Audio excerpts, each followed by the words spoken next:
Okay, we're going to call the February 24th, 2016 meeting of the Placer County Transportation Planning Agency to order. Kirk, would you please lead us in the pledge? Be happy to. If you would, please stand. I pledge allegiance to the flag of the United States of America and to the republic for which it stands, one nation, under God, indivisible, with liberty and justice for all. Thank you. The clerk will now take roll. Berlant. Here. Hesh. Here. Holmes. Here. Nader. Rohan. Yes. Breslin. Yes. Trebus. Here. Euler. Here. Wheeler. Here. Sneaks in under the wall. All right, thank you. We are on item C. This is the approval of the minutes of the January 27th meeting. The minutes are in your packets. Is there any request for edit? Seeing none, I entertain a motion to approve the minutes. Move for approval. Second. Okay. We have a motion and a second. All those in favor say aye. Aye. Opposed? Abstained? Could you have the record show that I'm abstaining? Yes. Okay. Celia, is there anything that you need to update us on this agenda? Interestingly, there is an amended agenda because we inadvertently forgot to put the public comment item on there, so you do have an orange That was version. inadvertent. It was. There is so much on this agenda. We didn't Thank think you. there was anything that's not on the agenda to comment on. But So the proper agenda is the salmon-colored paper. Everybody has it. All right. Then thank you. We'll move on. We're now on the agenda item where the public can address this board on items that are not covered elsewhere on the agenda. Does anyone wish to address the board at this time? Please come forward. Could you please state your name and your address for the record? Yes, Your Honor. Mike Barnbaum, 81 Dean Road, Apartment 4, Sacramento, California, 95815. And I'm the founder of Ride Downtown 916. We are here on an agenda item later, but while we're here, we wanted to take the opportunity to inform you of three things which have impacts to transit services in Placer County. On Monday, a major vote occurred at the Regional Transit District Board of Directors in Sacramento, in which they're taking steps by unanimous vote to close the 7th and K St. Rose station. And it is just the 7th and K. 8th and K and 9th and K have no impact on their vote. What this would mean for riders of Placer County Transit, Route 10, going to Watt I-80 and transfer to the Blue Line, is that there's going to be outreach going heavy shortly, thanks to the vote, about the notice that 7th and Capitol will be a station of major improvements and upgrades. And while it's temporarily closed, 7th and K will still be open, but once those improvements are done, 7th and K will be closed for good. The second thing is we partake a lot in planning for the entertainment sports complex, as you know, and we sit in on the meetings of the Transit Coordinating Committee at the Sacramento Area Council of Governments. For any of you interested, they usually meet on Wednesday in the middle of every month, but on occasion they hop around and don't always meet at SACOG's admin building. That will be the case for the month of March. They had met late last year, as you might remember, in Roseville on Hilltop Circle. They are going to meet on March 16th at 9 a.m. in the Elk Grove City Council chambers. So we wanted to put that out there. Thank you very much. If there's anything, and what the last thing before I do close, Regional Transit is in some financial hurt right now, and they are considering a fare increase that could impact how transfer agreements are gone in the future and going forward in the future with In your case, that would be for Placer County Transit and Roseville Transit. More to come on this. There's an open house about this tomorrow in the Wind Center at Cosumnes River College from noon to 7 p.m. I will be dropping in there about 5:30 after work. But they're going to vote on a rate increase either March 14th or March 28th, and it will take effect July 1st. So if there's anything that comes about that, we'll be in contact with your staff to help them to prepare a memo for you to be aware of what did occur. Thank you Thank for you. your comment. Thank you. Does anyone else wish to address the board at this time? Okay, we'll close public comment. We're now on item F on our agenda. This is the consent calendar. Items on the consent calendar are considered to be non-controversial and will be voted on in one motion unless a member of the board or a member of the public wishes to remove an item. Does anyone wish to remove an item? Anyone from the public? Okay. Approval of consent? Second. We have a motion and a second. All those in favor say aye. Aye. Aye. Opposed? Abstain? The consent calendar is approved as presented. The next item on our agenda is item G. This is unmet transit needs analysis and recommendations for fiscal year 2016-17. We'll start with the staff report. Great, thank you, Madam Chair and Board of Directors. The item before you is the approval of our fiscal year 2015-16 Unmet Transit Needs Analysis and Recommendations for next fiscal year. As our role as a regional transportation planning agency, one of our charges is to administer the Transportation Development Act funds that are distributed through the local transportation fund.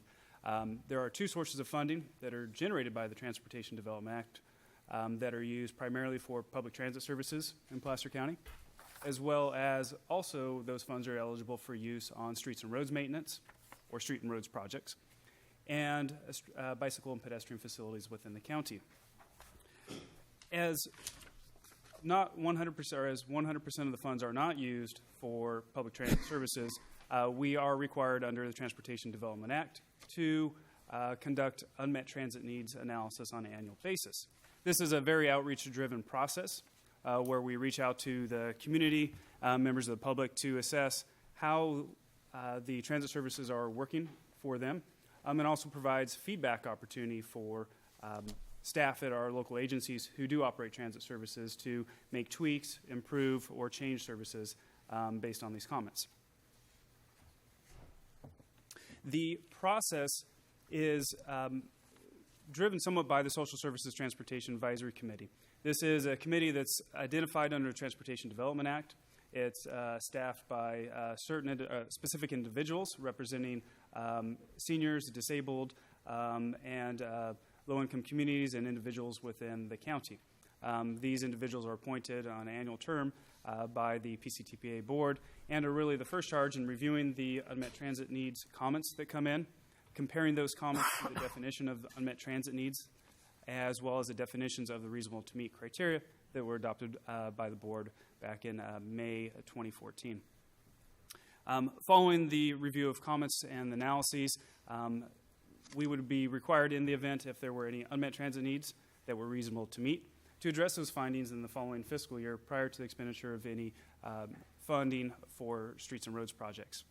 Following the action by the board today, the report will be submitted to Caltrans for their acceptance and approval. Just wanted to provide a brief overview, very brief overview of transit services that are provided in Placer County. There's currently 3 transit operators providing fixed route service in the cities of Auburn, city of Roseville, as well as Placer County Transit.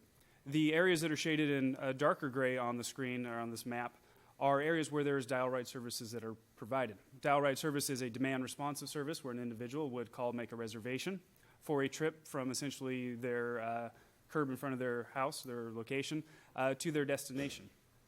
There's also another service provided that targets specialized individuals for seniors and disabled, where it can provide non-emergency medical transportation to and from medical appointments. And again, this is also a reservation-based type system. Beyond the southwestern area of Placer County, our purview of transit planning also extends up into the Tahoe Truckee Basin area. You can see on the map on the left-hand side, it's a bluish-purple shade.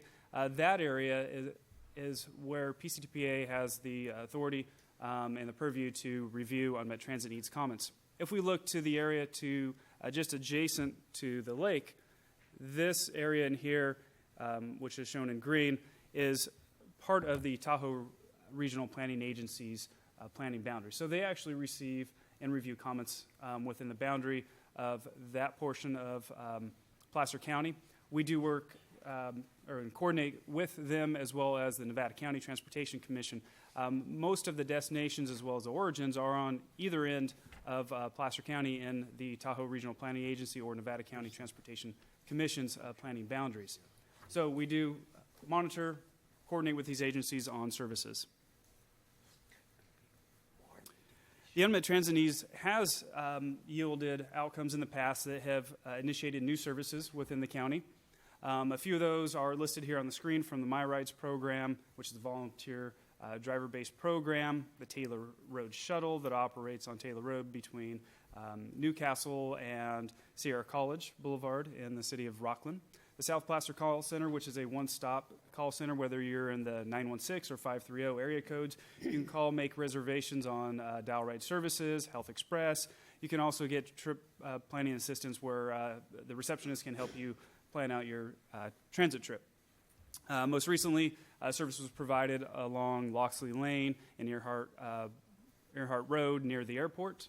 That was a comment that came through this process, and service was ultimately provided outside of the unmet transit needs process by the city of Auburn and Placer County. And just recently, extension of services to serve the Rockland Crossings and Rockland Community Shopping Centers on Sierra College Boulevard. The other thing to report is that as of this year, with the help of and hard work of Placer County transit staff, Placer County Board of Supervisors, the Truckee, or Town of Truckee Council, the Truckee Airport District. Between those three individuals, they found a way to fund transit services that really span three different planning boundaries. This service went into effect December 14th of last year and will operate year-round.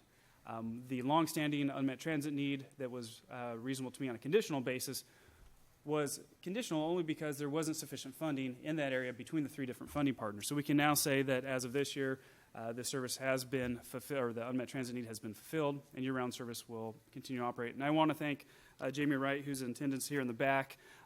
She is the executive director for the Tahoe North Truckee Transportation Management Association, and through a lot of her efforts and work, coordination with the groups up there and outreach efforts, we've been able to help see the service through, and she does a great job of help relaying our message from down here in the flatlands up to the communities up in the high Sierras. So we appreciate all her efforts on that. In terms of the outreach efforts for this process, I did mention early on that this is an outreach-driven process. We use a variety of means to get the word out to individuals, businesses, and nonprofits within the county.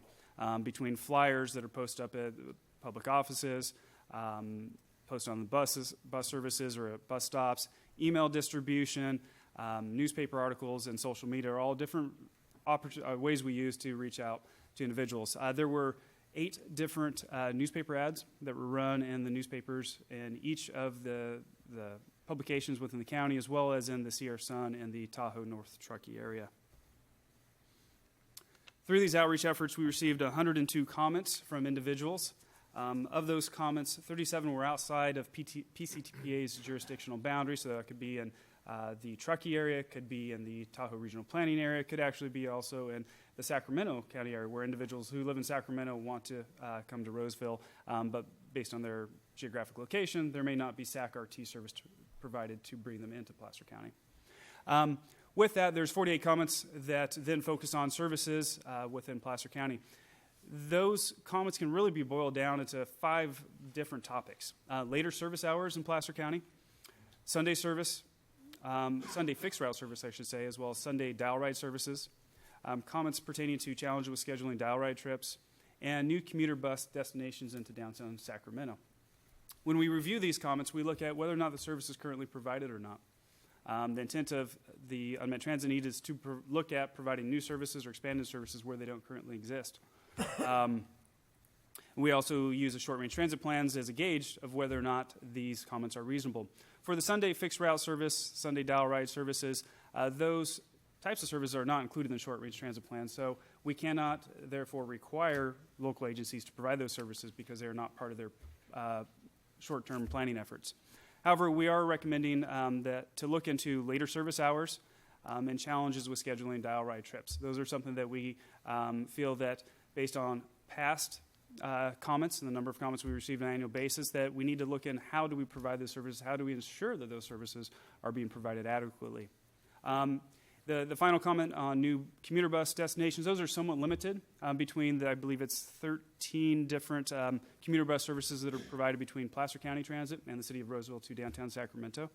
Those are somewhat limited in terms of the stops based on SAC-RT and City of Sacramento's abilities and decisions on where to allow commuter buses to stop to not impede or impact the local SAC-RT bus routes.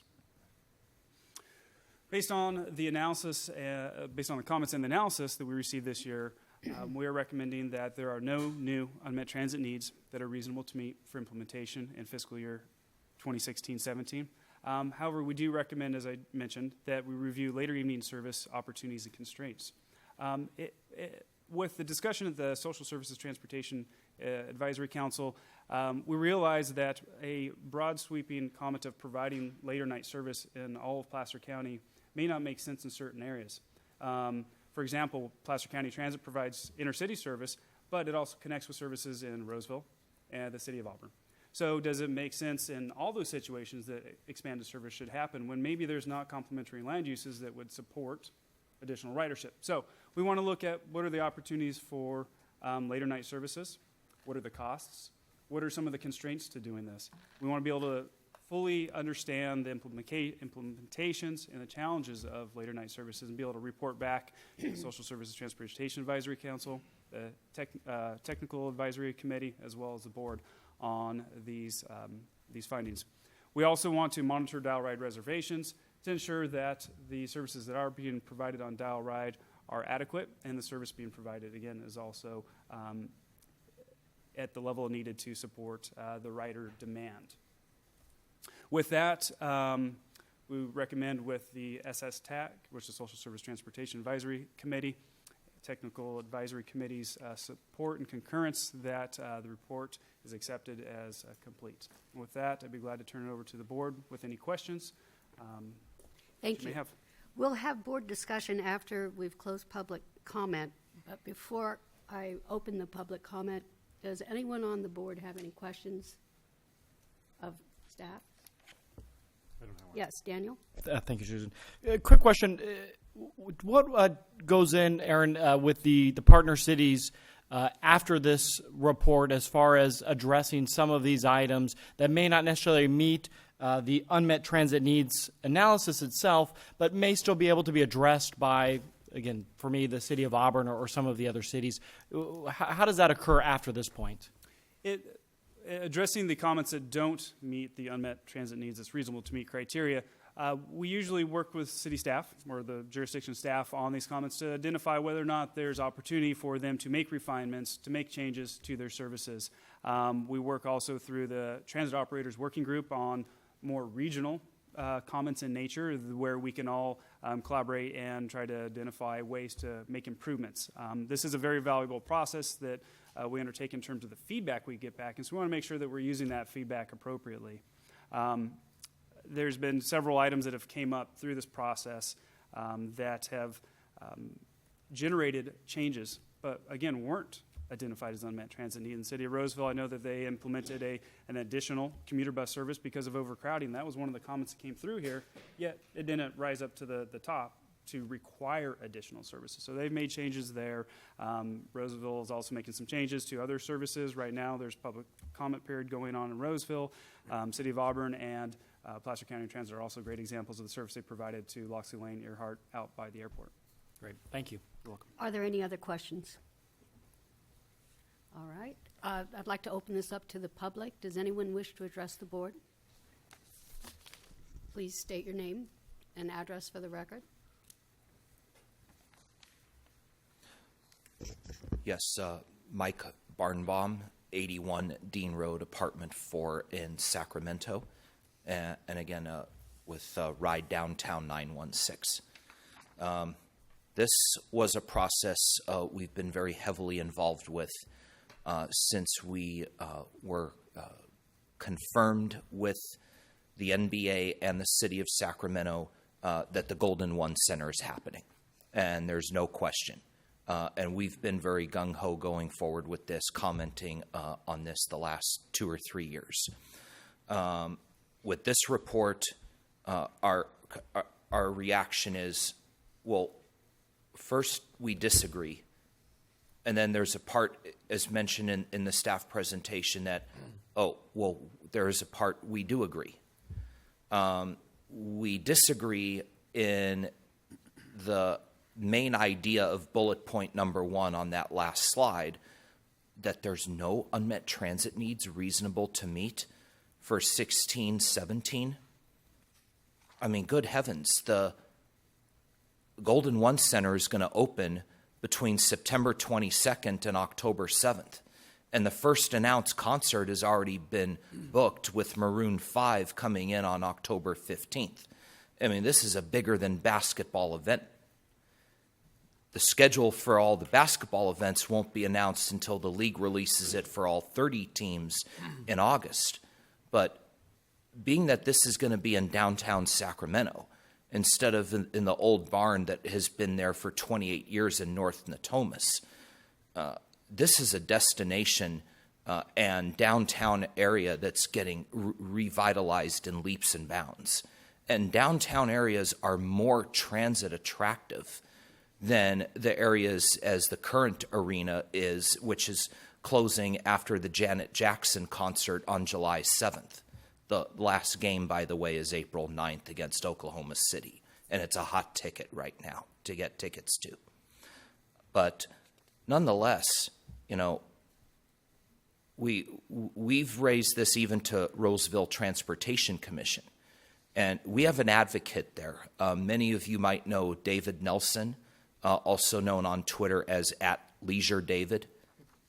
He says to anyone that has commented about service there, we have you in mind. That idea has not been lost, and we are really focused and committed to some of what you have to say and what we can do, but we really want to do this. So he's been the very vocal person on the Transportation Commission there, really wanting to push this forward. So we would like to work with staff and maybe some of these other funding opportunities. I think the question came up from Commissioner Berlant. I think in addition to Transportation Development Act, which this is primarily focused on, let's maybe take a look at taking advantage of Low Carbon Transit Operations Program funds, or LCTOP, or the state's new cap and trade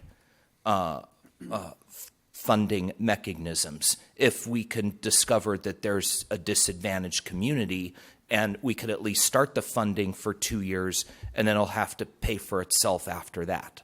But I mean, really, there needs to be service to this new arena. And I'll close with this.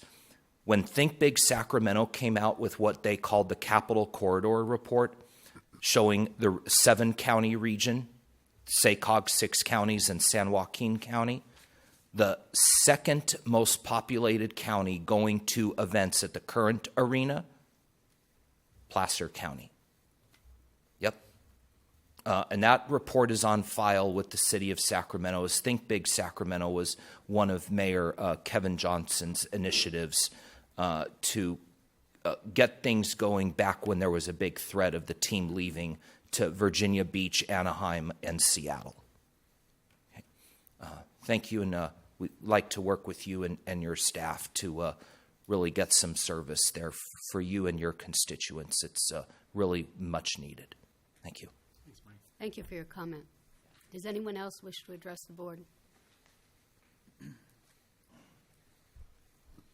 Yes, Madam Chair, my name is Jerry Mitchell. I am from Rockland, 3120 Capistrano Way, Rockland.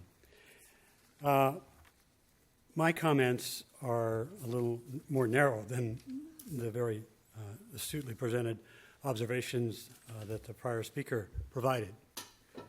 My comment is related to ticket acquisition. Right now, somebody who wants to use the bus system has to pay cash to the driver, exact change, or come up to Auburn to the Placer County Transit Facility, which, if you're on the streets in that whole area there, the DeWitt Center, there is no sign pointing where it's at. There's only a mention on the website, if you dig, that says it's behind the road department. In fact, the road department is so nice that when you walk into their building, they have a door open to the back, and they understand where you're headed very quickly, and they just guide you on through to the other building. So there's been accommodation made for that. So they need a sign. The other thing, too, is that if you go to the Roseville Transit Facility downtown Roseville, you can, of course, get a Roseville ticket, but you can't get a Placer County transit ticket. So there's some disjointed characteristics of this overall system. Now, perhaps people adapt to it, those who use it a lot, and that's fine. But there are other people who might consider using it if it was a little easier to operate and find their way through it, because those two systems particularly are connected together. So what really would be ideal if you came into the 21st century and allowed people to acquire tickets, 10 passes or whatever, via the internet, and be able to perhaps even reload them over the internet, just to make it easier so you didn't have to go through all this crazy activity to come up with a bus pass. The other comment is about bus shelters and pullouts. And I've pointed this out to our Rockland City Council because that's the area of my concern and the area that I can observe these things on fairly. When a new development comes in, particular apartment or condos or something like that, there is a bus route well established. I don't think they've changed in years, and that's fine. But oftentimes the developer puts forward some kind of proposal for these kinds of structures, and there is really not a lot of thought that's apparent to me in terms of bus pullouts. If they do exist, that's fine, but there's certainly no shelters. Here's specific examples. In the north end of Pacific Street, Rockland Road, adjacent to Loomis, a senior development has been approved there. Now it hasn't been built, and these are entitlements, and we all know those can fade away and be regenerated in the future. But there was no provision for a bus pullout or a shelter, and these are seniors, and it's going to rain. And in order to encourage the use of the system, you need to make it customer friendly. Likewise, at the corner of Sunset Boulevard and Whitney Boulevard, there is a large, already established apartment complex. It originally was a condo, but it faded into apartment world. And an extended entitlement was provided for the space in front of it, around it. And there is a bus stop there, but there is no shelter. There is not even a bench. That's the other thing that can be done. I see people, for instance, at the corner of Lincoln Street and Whitney in Rockland, there's a bus stop there, a little pole in the ground, and people stand there. I see ladies sitting on the lawn, which is somebody else's lawn, but also the necessity for them to do that is just awkward and cumbersome and not customer friendly. So I would recommend that you look at more coordination between the city and the county on those types of issues. There is, as far as I know, no memorandum of understanding, and anybody who follows development knows how that works. Just somebody comes in with something, they do it, and there's theoretical checklists, but sometimes those don't get accommodated. Or maybe sometimes the developer doesn't want to give up a little bit of space they could squeeze one more little building into. So we need to be stronger in that area. We need to make sure that through supporting of customer-friendly transit approaches that we can encourage the use of this.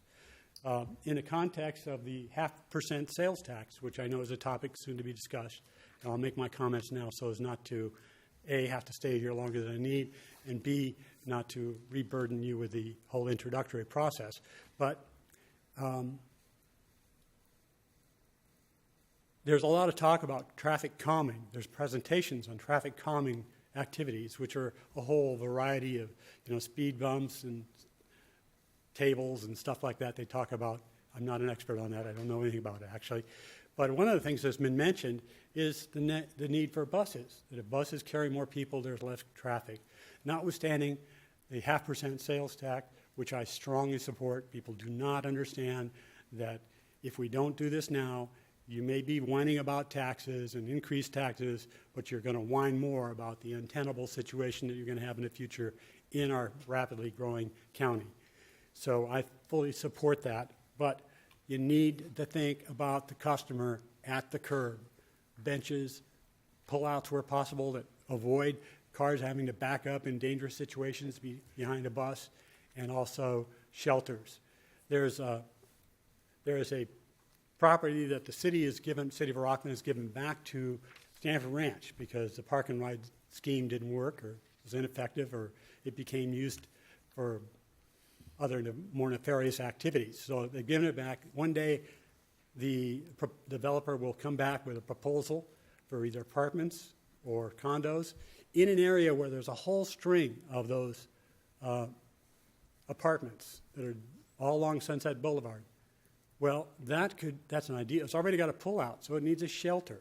It means the planning staff, the City of Rockland, has to be thinking about this, and the county needs to be talking about these sorts of things with us, either formally through a memorandum of understanding or through some common commitment to make sure you're looking at these transit needs from the customer's perspective, because they are customers. And then it'll be like a forward movement, a marketing effort to improve the situation. Thank you. Jerry, thank you for your comments. Does anyone else wish to address it? Good morning, Jamie Wright, the Executive Director for the Truckee North Tahoe Transportation Management Association, 10183 Truckee Airport Road, Truckee, California, 96161. I actually just would like to express my appreciation for the process. Highway 267 has been on our unmet needs list since 2005, and that is the one route in our region that has had a double-digit ridership increase. So throughout this process, being able to go to specific entities that have funded the program this past year and showing them kind of the elongated process it's been sitting on our unmet needs list, this process really helps us do that.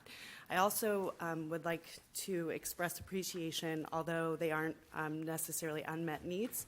This evaluation process does allow us to work with the community on public outreach and information sharing and understanding how we can better do that.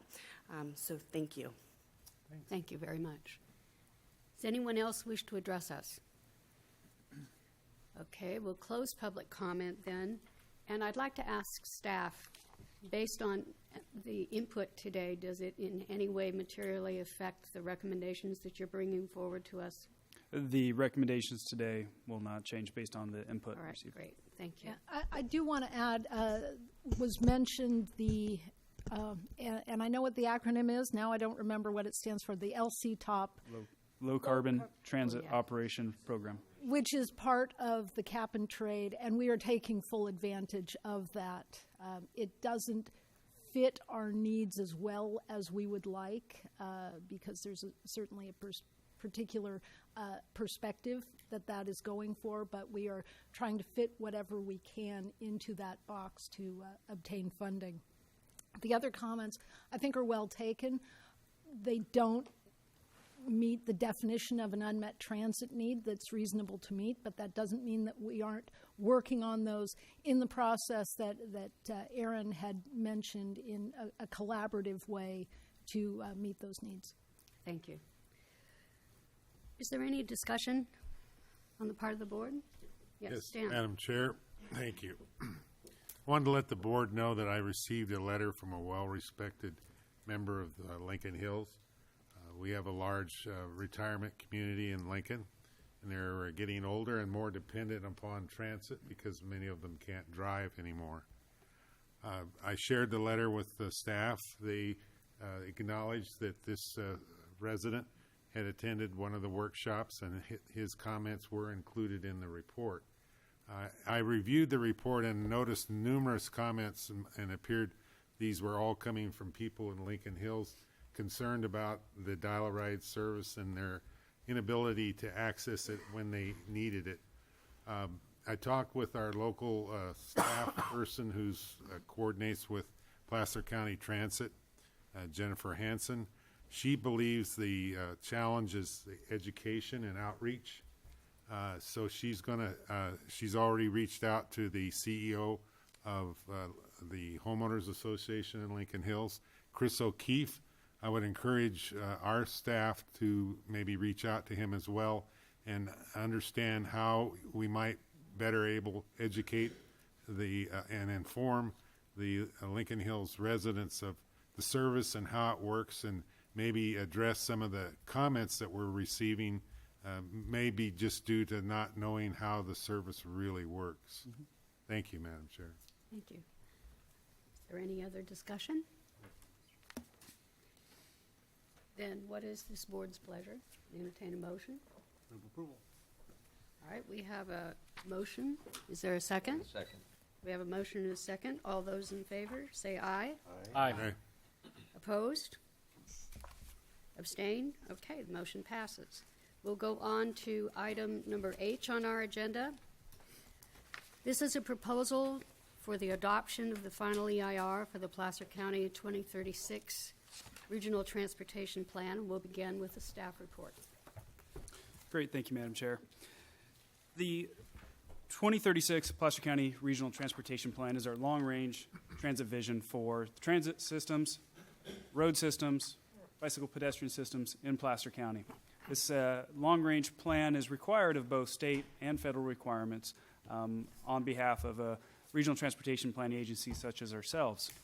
In the preparation of this report, it does trigger the California Environmental Quality Act that requires us to look at potential impacts of this program and disclose any environmental effects. PCTPA, as the preparer for this report, is the lead agency. The environmental impact report identifies mitigation measures where applicable, and also I should note that it's a programmatic document. Because the regional transportation plan in of itself identifies projects to be implemented at a future point in time by other lead agencies such as the cities and the counties at the table here, those agencies will then need to verify, do secondary project level environmental impact. So the programmatic document itself that we're preparing does not provide clearance for those construction projects, but provides a framework to identify potential impacts if all of these projects within our regional transportation plan were constructed. The development of the environmental impact review process began back in June 2015. A notice of preparation was prepared and released to the Governor's Office of Planning and Research through the State Clearinghouse to identify responsible state and federal agencies and tribal governments of the preparation and development of a environmental impact report. That notice of preparation was also published in local newspapers to identify that there was a 30-day comment period on the notice of preparation. There was a public scoping meeting that was held July 30th, 2015. We did receive 5 comments through that process on the scope of our environmental impact report. Those comments were then utilized to help craft and make sure that we were addressing those comments within the environmental impact report itself. We released the environmental impact report November 3rd. We ended a 45-day public comment period December 17th, and today we're before you for the certification and adoption. There are 13 different topics that are evaluated in environmental impact reports, and we may be familiar with those in your own respective jurisdictions, the extent to which they look at different aspects of the environment, both natural and the built environment that could be impacted by the proposed project. And in this case, the proposed project, again, is the regional transportation plan that includes goals, policies, projects, or physical projects, as well as funding element. Through the findings of the environmental impact report, it was identified that the majority of the impacts could be mitigated to less than significant impact, except for the conversion of farm and agricultural lands, the generation of greenhouse gas emissions, and impact on potential for climate change. these impacts remain significant and avoidable. One of the primary reasons for these findings is with the projects that we're considering as part of the transportation plan. A lot of these projects have not been through the design process yet. There are not design plans. While we recognize that a lot of these projects are within the built or the boundaries within the incorporated cities and areas of the county, we don't know the final extent of where those projects might be. Will the alignment change through that project's own development process? So we can't say for certain that there will not be conversions to farm or agricultural lands. We're identifying that it may potentially occur. We're also identifying that although the performance measures from the Regional Transportation Plan identified that there will be a reduction in per capita greenhouse gas emissions, congestion will be reduced as a result of the various modal improvements within the county, there will still be an overall increase in greenhouse gas emissions and poses potential for climate change according to the state's standards. With this, and built into the resolution is a statement of overriding considerations. Although we recognize that there are significant and avoidable impacts, we also recognize that there are other benefits to implementing this plan. That is, again, the Regional Transportation Plan. There are benefits to the economy, benefits to mobility for individuals. There's traffic congestion reduction, and also ensures and identifies that there is a reasonable, foreseeable funds to implement those plans. So there are a number of other reasons why we may choose, or this board may choose, to adopt a statement of overriding considerations in light of the fact that there are and will be significant and unavoidable impacts. Attachment A2 in the resolution also includes a mitigation monitoring and reporting program. This is required where there are significant impacts are identified. This mitigation monitoring report program identifies the actual measures themselves, the timing for implementation of these measures, who's responsible for monitoring these measures, and whether or not those measures were identified in the development of individual projects.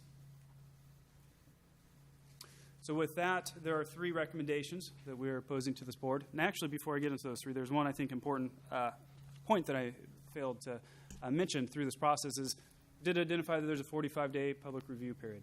We did not receive any comments from federal or state agencies or the public on the development of the environmental impact report. So that being said, there are these three recommendations that are being made, that we are looking at adopting findings regarding significant impacts and project alternatives analysis, that there are a statement of overriding considerations, and that we are adopting a mitigation monitoring and reporting program to accompany the environmental impact report. So with that, Madam Chair, I'll turn it back over to you for any questions about Great. the process or the contents. Board members, are there any questions? Daniel. Thank you, Madam Chair. The one item that I was disappointed not to see, but I'm hoping maybe you can either clarify or point it out to me, but in the mitigation measures, especially for greenhouse gas, which obviously is one of the primary ones, but even for air quality and timberland conversion, it didn't appear to me that there was anything in there as far as planting trees as a mitigation measure.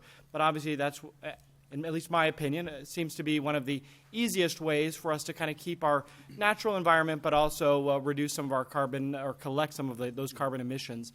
Is that something that is taken later into design when we actually move forward with some of the projects? But like I said, I didn't see it in any of the mitigation measures themselves. Yeah, that would be more of a design aspect.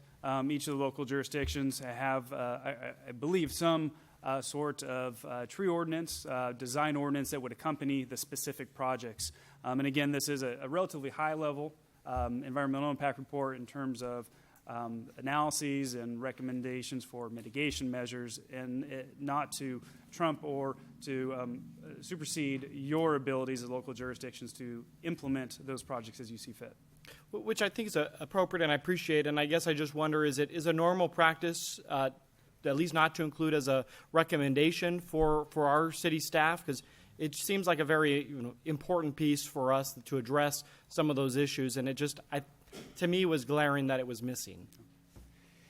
Yeah, I unfortunately can't speak to whether or not that is common or not to include a tree planting program or landscape planting program to offset the climate change greenhouse gas emissions. So I think with that said, there are other measures and opportunities in there to help combat and address those issues. Okay, thank you, Madam Chair. Stan, is it related to Madam this Chair, question? Madam Chair, I believe that would be more in the jurisdiction of the Air District. They generally respond to any new developments and things that would be recommended, and I'm sure that would be one of the things that they would look at. Yeah, I'm also comfortable with the way this document has been structured in terms of not including that because it's a foundational environmental impact report. Many will come after it and use the base that will be approved today. Are there any other questions? All right, I'd like to open it up to the public. Does anyone wish to address this board at this time? Okay, seeing none, we'll close public comment. Is there any other board discussion? Then I would ask for a motion to approve. Move for approval. Okay, we have a motion. We have a second. All those in favor say aye. Aye. Opposed? Abstained? Okay, motion passes. Thank you. All right, then we'll move on to our next agenda item, I. This is a recommendation to adopt the final Placer County 2036 Regional Transportation Plan. We'll begin with the staff report. Thank you, Madam Chair. So this is the plan that the environmental impact report was based on. The plan itself, the Regional Transportation Plan, is a major charge of PCTPA as a regional transportation plan agency to develop a long-range transportation plan. It provides us the opportunity to look comprehensively at the transportation system within Placer County. It allows us to update our project lists, our assumptions about what the future may look like every 5 years as required by the state of California. It provides goals and objectives and policies to guide us through the development of this plan, as well as funding and future projects. It addresses both short and long-term transportation needs. It addresses existing congestion that we're seeing today, as well as needs for transit systems. It also identifies what our future needs are going to be in terms of programs and very specific projects that are incorporated into the Regional Transportation Plan by way of each of the jurisdictions' circulation elements that are part of their general plans. This is a bottoms-up approach. All the projects that are contained in our financially constrained project lists come from local plans. They come from each of your jurisdictions. They come from Caltrans corridor system management plans. They are all built into the Regional Transportation Plan. The significance of the Regional Transportation Plan is it does a few things. One, it provides a funding mechanism to ensure its eligibility for future federal and state funds. It also, by way of incorporation of projects into the Regional Transportation Plan, they're also included in the SACOG Metropolitan Transportation Plan that is federally recognized in terms of the development for long-range plans. Once in the SACOG Metropolitan Transportation Plan, those projects are then incorporated into the statewide transportation plan and the California Interregional Blueprint plans.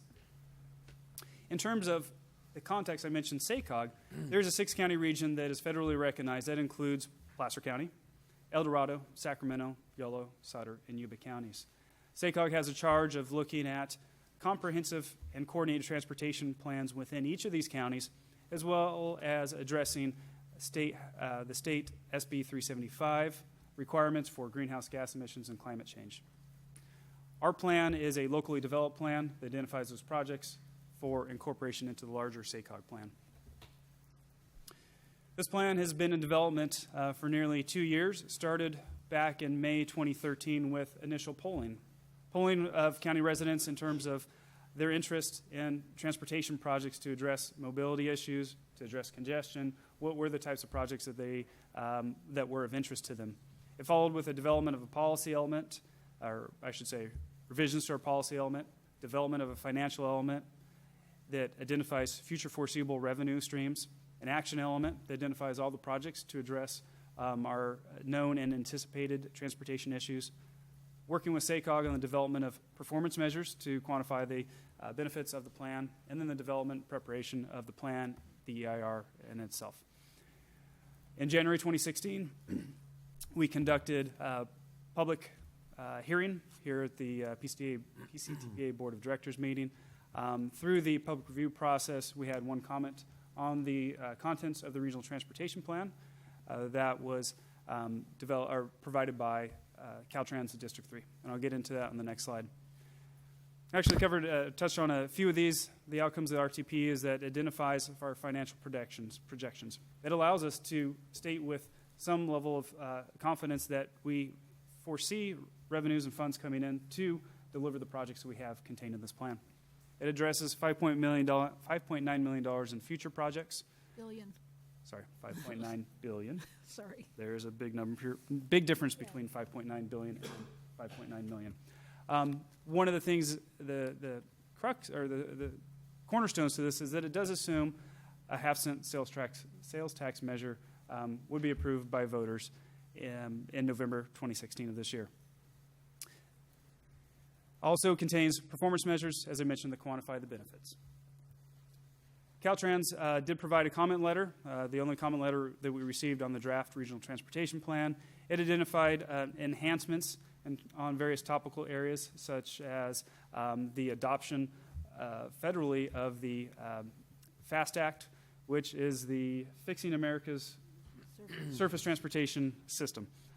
That act was approved in December while this plan was out for public review, so we made some updates to that, made some stronger discussions in terms of how our plan relates to statewide activities and planning.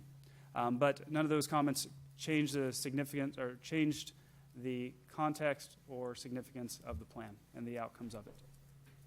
Those comments have been incorporated into the final plan and the EIR.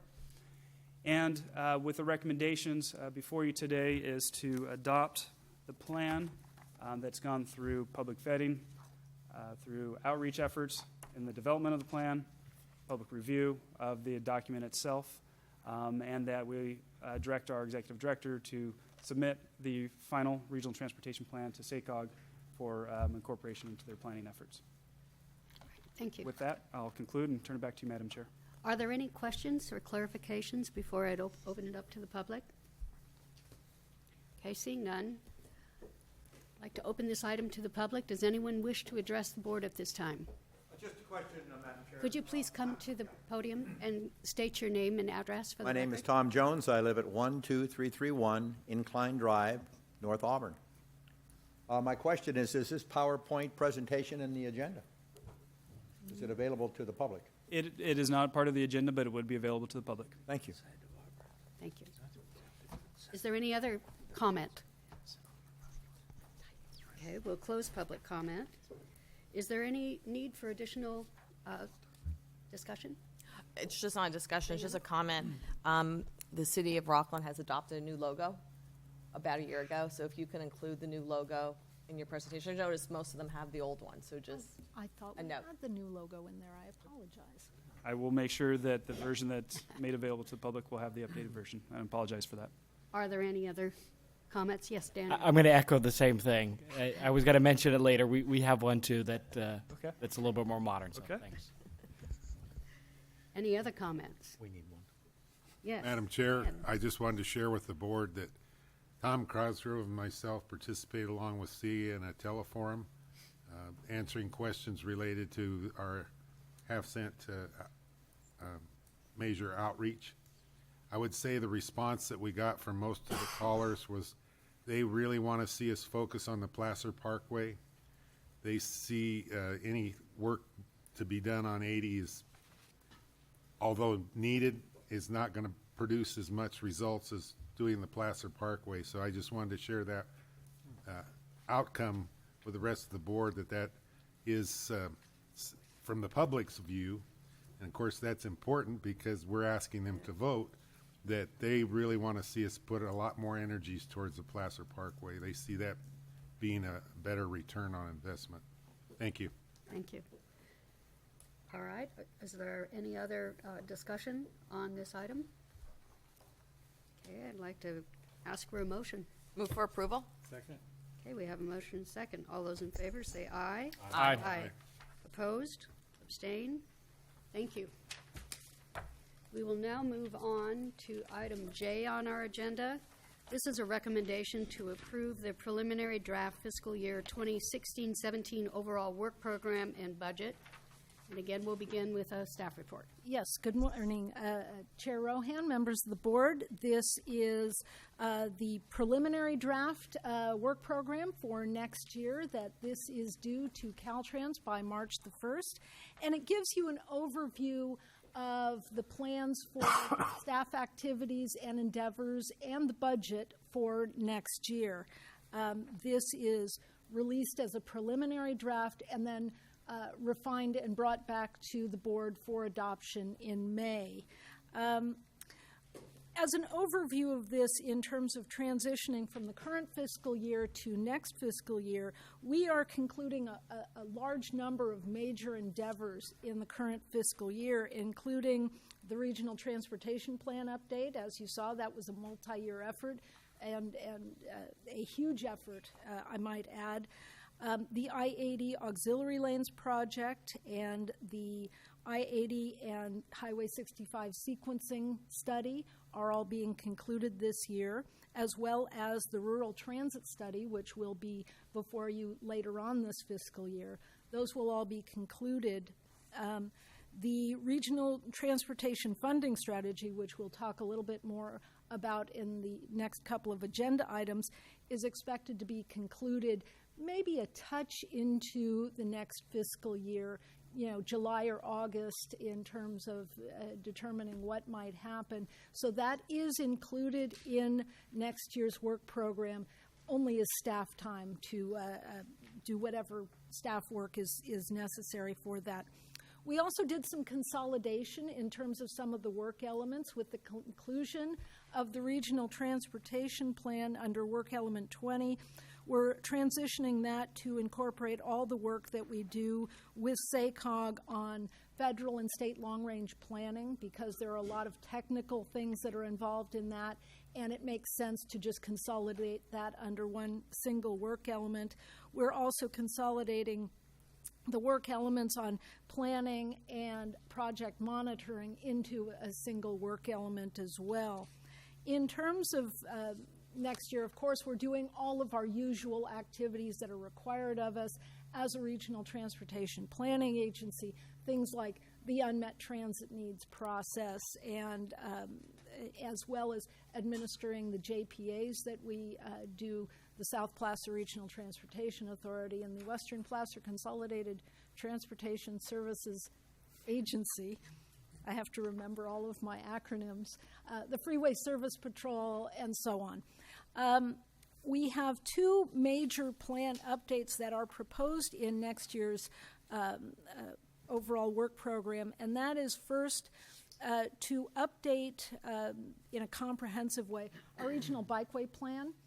That was last done in 2001. Things have changed a little bit in the last 15 years, and we think that it's important to have that comprehensive plan in terms of the availability of funding and being strategic about grants and so on, and having that document as a support, as well as it's our understanding that the City of Auburn is proceeding on the update of their airport master plan, and that would trigger the need to update our airport land use it's compatibility plan to make sure that those two are in sync. And so that funding for that update is also included in the budget. As always, our staffing remains the same at just under 7 full-time equivalent staff, and our budget is, with the conclusion of a number of major projects, our budget is going down about 25%, but it as shown in here, it is a balanced budget. So with that, I'm happy to answer any questions. Great. So just to clarify, what we're being asked to do is authorize you to submit this preliminary plan to Caltrans. Exactly. All right, great. Directors, is there any need for further clarification? Okay, I'd like to open this up to the public. Does anyone from the public wish to address the board on this item? Seeing none, we'll close public comment. Are there any comments from the directors? I just have one comment, and this is based out of a comment that came out of our last town council meeting. You got a section here on the rail program, which is consistent kind of with the SACOG program, looking at the third rail. The question has come up, and it's pretty much up in the air right now, and that has to do with the tanker car issue. There's no reference in here to making a stand. I don't know if that's where that belongs, or if it's already been made in another document. SACOG came out with a draft EIR and gave a response to Benicia with that project.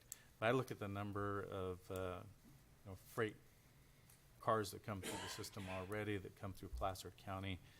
Where does that belong in this, and is there any monies or thought process where we should be doing that? That has not come up on a board level, and that's certainly something that we could take up if that's the pleasure of the board, and this would be an appropriate time to let staff know of your interest in pursuing that. To date, we've pretty much let SACOG take the lead on that because it is a region-wide issue that affects far more than just Placer County. But certainly that's something we can bring back, say, at our next board meeting for the board to take a position on that. But ultimately, under our rail program would be where, if the board wanted us to participate in those discussions, that's where it would fall under. Okay, thank you. Madam Chair? Yes, Tony. Thank you. I'd like to second the opinion of my colleague. I feel we do have a serious problem that's facing Placer County in the transportation of the rather excitable phrase of Bakken oil through our county. And I think we should be maybe more in tune with that, so I would be in support of bringing that forward on the following agenda. The second item is, I kind of feel like I should know the answer to this one, but on the plan, I noticed that, of course, Colfax has 4 items on it. And before I want to just jump ahead and go and say anything, I guess we're all of a sudden in Colfax, we've got a developer that wants to possibly develop, and you know how that is, it comes and goes. But we're moving forward with the traffic circle concept that will interface with Interstate 80 interchanges. And should we try to incorporate that now, or wait for a point that has more solidity to it, more foundation for that request, and then try to get it modified? I should know the answer to that, but you look puzzled. So Well, I'm not quite sure how, well, certainly that goes beyond the work program. Well, I mean, I could make an argument that supporting the activities of the jurisdiction is certainly under the interjurisdictional coordination part of our work program. But I think it's important to recognize, as there's development within Colfax or within any jurisdiction that affects the interstate, the question is really more, does Caltrans have are there any plans to improve the interstate? You would have to coordinate with Caltrans regardless if you're touching their property. I mean, they're going to have to approve that design. But in terms of actually building it, that's where the further discussion about the transportation sales tax and funding strategy comes in, because outside generating money for those interchanges, it's going to be up to the city of Colfax. Understood that. We're just wondering, I guess on behalf of Colfax, I'm wondering if it's important for us to have that project listed at this point as a flag or as a position holder for Caltrans, or is that something farther down the process that we would address? I'm sorry. I'm wondering where you're referring to having it listed. Oh, In the work plan. Are you talking about In the work expenditure plan. work plan, yeah. Okay. I don't know that we need to get into that level of specificity. That's good. All right. I just want to make sure I wasn't missing an opportunity. There has been a suggestion and a second to a suggestion that we ask the PCTPA staff to come back to us with a status on Benicia because I think it hasn't gone to the Benicia City Council yet. And what happens there may have some impact on how it might, what our reaction might be. It's my understanding that the Benicia, which is where the refinery is that's generating these tanker cars, that their planning commission has turned down the proposal. And of course, that goes, as you well know, that next goes to the city council. It's possible that if they turn it down, it may be a moot point by our next board meeting, but I can certainly report on that. And if appropriate, recommend a policy for the board to consider. Is that okay with everyone? Do you need anything else other than that from us? That's a direction to staff. That's what we'll do. Okay. Then I can't remember. Do we have a motion and a second on Yes. All right. I'd like to entertain a motion. Move for approval. I'll second All right. it. We have a motion and a second. All those in favor? Aye. Aye. Opposed? Abstained? Motion passes. All right, thank you for the discussion. We'll go on to item L. This is a report on the transportation funding strategy, outreach and polling. No action is going to be taken on this. Yeah, I think we missed the legislative program. Oh, I'm sorry. Let's see, I think it may be in a different spot in my book. It is. All right, thank you. We're on item K. This is a recommendation to adopt the state legislative program for 2016 and consider taking a position in support of AB 1591. This item will involve two separate votes if we choose to move forward with that. And we'll start with the staff report and then follow with public comment on both items. Okay, thank you. Well, this ties in certainly with some of the overarching issues with the regional transportation plan as well as our funding strategy, because the state is recognizing that transportation is woefully underfunded and the subject of a special extraordinary session of the legislature, which was convened last year, that is tried to focus on the $59 billion in unfunded needs on the state highway system in terms of just maintenance, as well as the $78 billion on the local road system. That is all growing since those numbers were generated last year.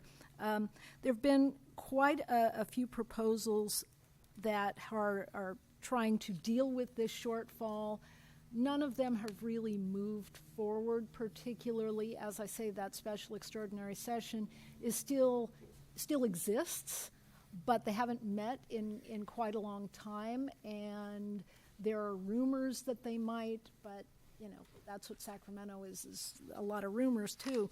But in the meantime, things have gotten even worse in that part of the gas tax, we know, was last raised, the gas tax was last raised in 1994.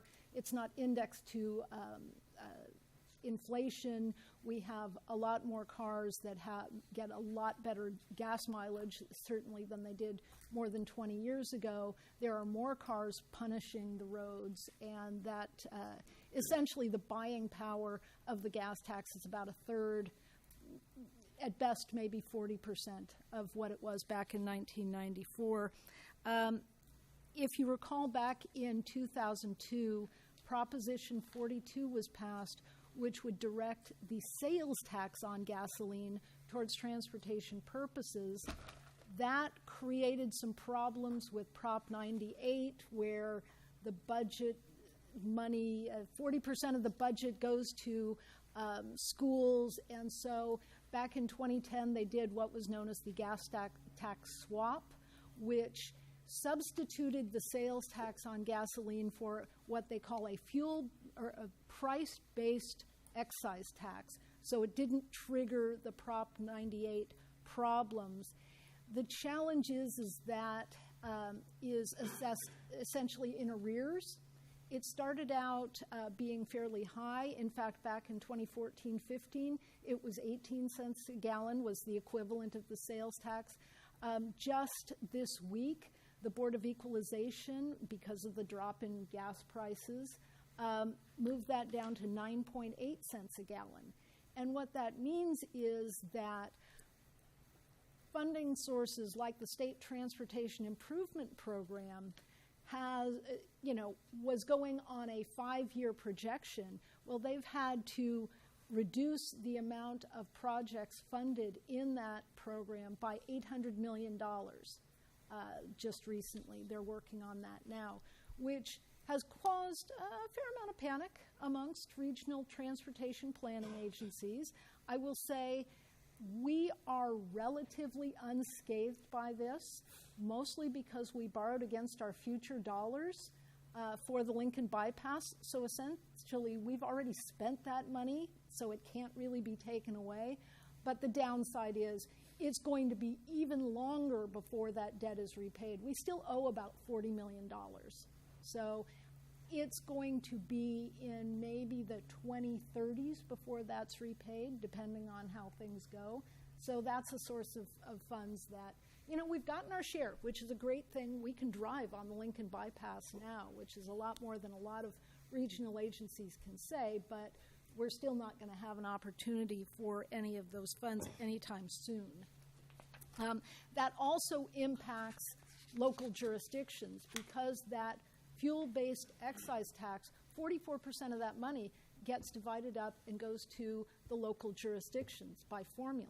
And so that's cutting back on all of your jurisdictions' road maintenance funds, which, of course, is scary, quite frankly, because we know how bad the pavement is around Placer County. There has been a proposal by Transportation Assembly Transportation Chair Jim Frazier from Solano County in AB 1591 that would try and address the shortfall in road maintenance in more of a global way, particularly on the state highway system, but also trying to plug some of that tremendous hole in the local road maintenance system. And that would be through a number of funding mechanisms, including redirecting some cap and trade money, adding a 22.5-cent increase to the gas tax, registration fees, fees on electric vehicles who don't obviously pay gas tax. All in all, that would generate, I've got the number here, $3.4 billion annually. What is also intriguing about this from the standpoint of a county that, as we're looking at in the next agenda item, the potential for placing a transportation sales tax on the ballot, it would take 5% off the top to incentivize local generation of funds through a transportation sales tax to those who have not passed, who would be passing their first such measure after July of 2016. To my calculation, there are probably only 5 counties that have a legitimate shot at this that would be potentially dividing up $170 million per year. So it's a nice sweetener, I will say, and one of the reasons that staff would be recommending that the board support that. I also want to note that included in our legislative program is a lot of longstanding policy items. These are things that the board has expressed support for before in terms of CEQA modernization, streamlining of projects that allow us to get projects on the ground faster and with less expense, more local control, especially of funding, maximizing discretionary funding opportunities, anything we can do to streamline project delivery, and opposing anything that would increase the burdens on local and regional agencies in terms of some of the state priorities. So with that, I'm happy to answer any questions. Thank you. I would like to suggest that we hold our discussion until after I've closed public comment. But if anyone wants to ask questions to clarify the actions that are brought before us today for consideration, could you please direct your questions to the staff right now? Any questions? Yes, Stan. As you've reached out to the members of the state legislature and Senate, do you sense that there's an appetite for dealing with this situation? Obviously, it's gotten, with the State Board of Equalization taking the action they did, I was extremely disappointed that there doesn't seem to be a realization that we have a transportation problem, and they're just wanting to dig the, you know, there's a saying, when you're in the ditch, quit digging. Well, it looks like we're digging deeper. So what is the mood that you see when you reach out? You know, to be quite candid, I see a lot of finger pointing. Those guys need to do something. Those guys need to do something. And, you know, even talking to the Transportation Committee staff, they don't know what's going to happen. And there's discussion that the governor is focused on something else, but he's going to come back to transportation and really, you know, get people moving on this. But like I say, Sacramento has a lot of rumors that go round, and when it comes to actual action, I am skeptical. So you meet with your cohorts in other jurisdictions. What are we getting? Are we talking about getting out the pitchforks and torches? What is it going to take to get our electeds' attention? Well, particularly when the California Transportation Commission had announced that they were going to have to remove $800 million out of the State Transportation Improvement Program, there was, you know, essentially a letter-writing campaign amongst the regional agencies saying, here's the projects that are not going to be funded. Here's what it means to you. That went out to, you know, legislators all over the state. And that, whether it made an impression or not, I don't know, but I haven't seen any action yet either. Well, I would certainly encourage this board to ratchet up the narrative, whatever it takes, because this is crazy that we just want to close our eyes and ears and think nothing's going to happen. Because if any of you, all of us drive on the roads, and they are horrible, absolutely horrible. Thank you, Stan. Does anyone else have any other comment? Okay, I'd like to open this up to the public on the draft legislative program platform, as well as the recommendation to support AB 1591. Seeing none, we'll close public comment. And let's then go back. Is there a discussion on the first item on the legislative program? Madam Chair? If I Yes. may. I had lengthy diatribes prepared for both items. Out of respect for my colleagues' sensibilities, I'll simply vote no on both. Okay. Thank you, Kurt. Any other comments?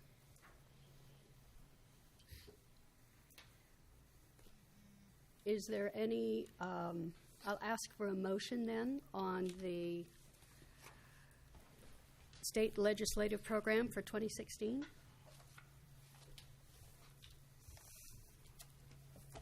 So move. All right. We have a motion. Is there a second?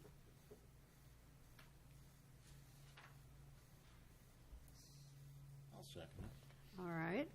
We have a motion and a second. All those in favor say aye. Aye. Aye. Opposed? No. No. I believe Abstain? we need to take a roll call. All right. Berlant, Aye. Hesh, Yes. Holmes, No. Nader, Yes. Rohan, Yes. Rustlin, Yes. Trebus, No. Euler, No. Wheeler, Abstain. Got That go down. 5 yeses, 1, 2, 3 noes, 1 abstain, motion passes. Barely. Staff needs some input. Did you? 5 yeses, 3 noes, 1 abstain. All right. Motion passes then. All right. We will move on then to the second item, and this is the recommendation to support AB 1591. Is there a motion to approve? I move approval. All right. By these rules, am I able to second a motion? All right. We have a motion and a second. All those in favor say aye. Aye. Aye. Opposed? No. No. Do you want to do roll call? I would like All a right. roll call. Berland. Aye. Hesh. Yes. Holmes. No. Nader. Yes. Rohan. Yes. Rustlin. Yes. Trebus. Yes. Euler. No. Wheeler. Yes. 1, 2, 3, 4, 5, 6, 7 yeses, 2 noes. Motion passes. And the, Sorry, 7 yeses, 2 noes. 7 yes, 2 no? Okay, motion passes then. Thank you. We'll move on to item number L. This is a report on transportation funding strategy, outreach, and polling. No action is going to be taken. Can we start with the staff report? Okay, yes, we've got, this is, I think the item everybody's been anxious to get to is information on our funding strategy outreach. As you know, we have been putting a lot of energy behind making sure the public is aware of what's going on with transportation and some of the questions and issues that are before us that are really pivotal as we move forward, particularly in light of our regional transportation plan. As part of our plan, we did make the assumption that we would have an additional source of funding, and so this is important to, as a synergy between those two efforts, to make sure that the outreach was very aggressive, if you will. And as you know, from our board meeting last month, we received an additional grant from the United Auburn Indian community to do additional outreach in the last month, which we have done very intensively. In front of you are copies of 2 rounds of mailers that we provided to get information out to the public, as well as board member Nader had mentioned, we did telephone town hall meetings. We did 7 of them. It was an interesting experience, and I know a number of the board members participated in those. Almost 44,000 residents in Placer County were contacted by phone, and we had about 5,200 people that spent at least some time listening to those town hall meetings. We took questions and were able to answer some of those. At a peak during those town hall meetings, at the peak we had 79 people on the line in Tahoe and 453 in Roseville, and the rest wavered in between those ranges. And I can provide those reports to the board if they're interested in those. We also did a lot of multimedia, and this is where I, as a 50-something-year-old person, is not as media savvy as some of our consultants, and they've put some of the outreach into things like Pandora ads on the internet and on the sacb.com website. There was a brief 30-second video asking people to provide their input and go to the website and get more information about Keep Placer Moving. So we've been pretty, and then we did newspaper ads, so we tried to get a broad brush in terms of those outreach, and we have gotten a lot of outreach. I have personally answered hundreds of emails, phone calls, and people going to the website. So it has been successful. It's hard to get people's attention. We live in a busy world, but I think we've made some inroads in at least making people aware of what's going on with transportation. And then another part of that is also doing polling. And so with that, I'd like to introduce, and I know I always pronounce your name wrong. It's Kurt Belo? Belo, darn. Who is with FM3, the polling company, who did our polling, and he'll present some top-line results. spot to present from? Yeah, at the podium is fine. And somewhere is Jeremy, who should be putting that presentation.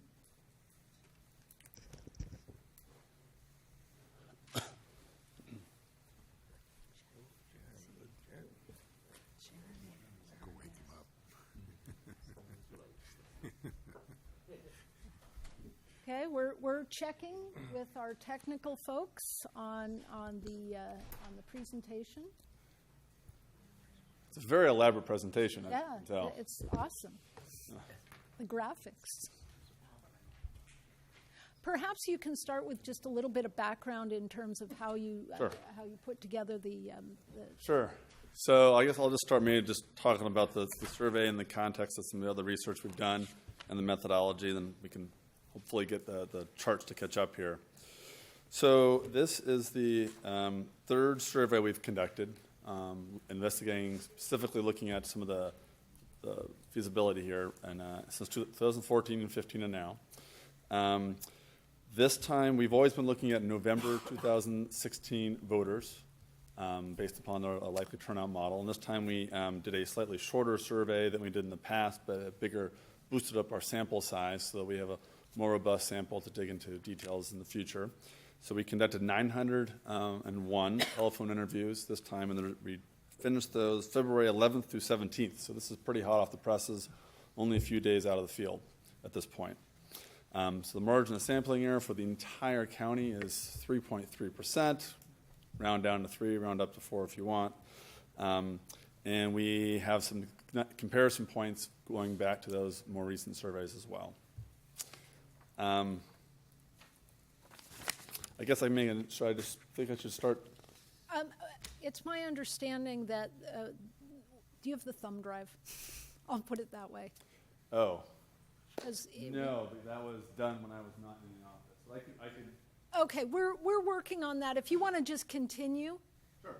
We will work on getting something through email or whatever other methods. All right. Yeah, I was on the road last night. Sure. So. Sure. Celia, Kirk made a good suggestion. We could move to the executive director's report and Okay, take something else up at Certainly. that time. certainly. So we're going to move on to item N on our agenda while we're working out the mechanical issues here. Okay.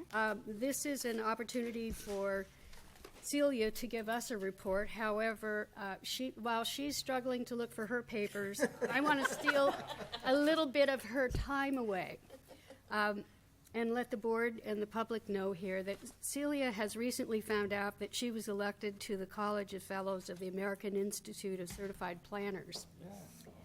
And she is going to be bestowed this award during the 2016 induction ceremony at the National American Planning Association Conference in Phoenix next month, or in April. The election to the Fellows is one of the highest honors that the American Institute of Certified Planners bestows on a member, and recipients of this award are honored in recognition of their achievements as a planner and as an individual, and the award is granted to model planners who are found by their peers to have made significant contributions to planning in society. So, congratulations. Thank Proud you. of you. Translated, it's more letters behind my last name. But, well, that kind of takes the steam out of my executive director's report. But I actually really only had one item for that in recognition of what a long agenda we have. And that is to note that we have worked with the Clipper Creek Company, which is located here in Auburn, and they have very generously donated an electric vehicle charging station to the agency, which we are having installed. We're waiting on the final inspections from the city and hope to have that working in the next week or so.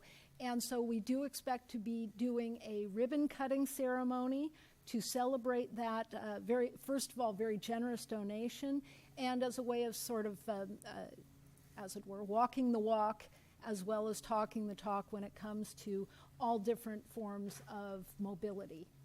So I wanted to make sure that the board was aware of that. Okay. That concludes my That's report. it? Huh? All right. Can we tax Let's electricity in lieu of the gas tax? There we go. That should Would we take be a able while. to go on to M, item M? Item M is the executive. Item M is we can certainly talk about the draft up. Oh, all right. Yay. All right, we're going to return to agenda item number L.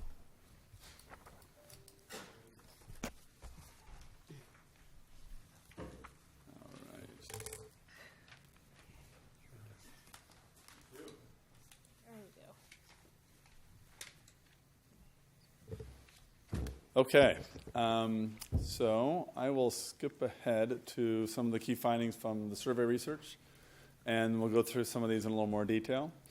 We asked a typical right direction, wrong track question, and we've seen in the last few years a little more optimism here in the county. We see that trend has continued the last 3 years, so a little more general positive vibes. In terms of concerns that voters have, towards the top of the list is drought, but government waste is up there as well, and that's been the case over the last couple surveys. We've also seen traffic congestion and road conditions, which are obviously things that a sales tax would help address, as seen as much lower concerns comparative to something like government waste.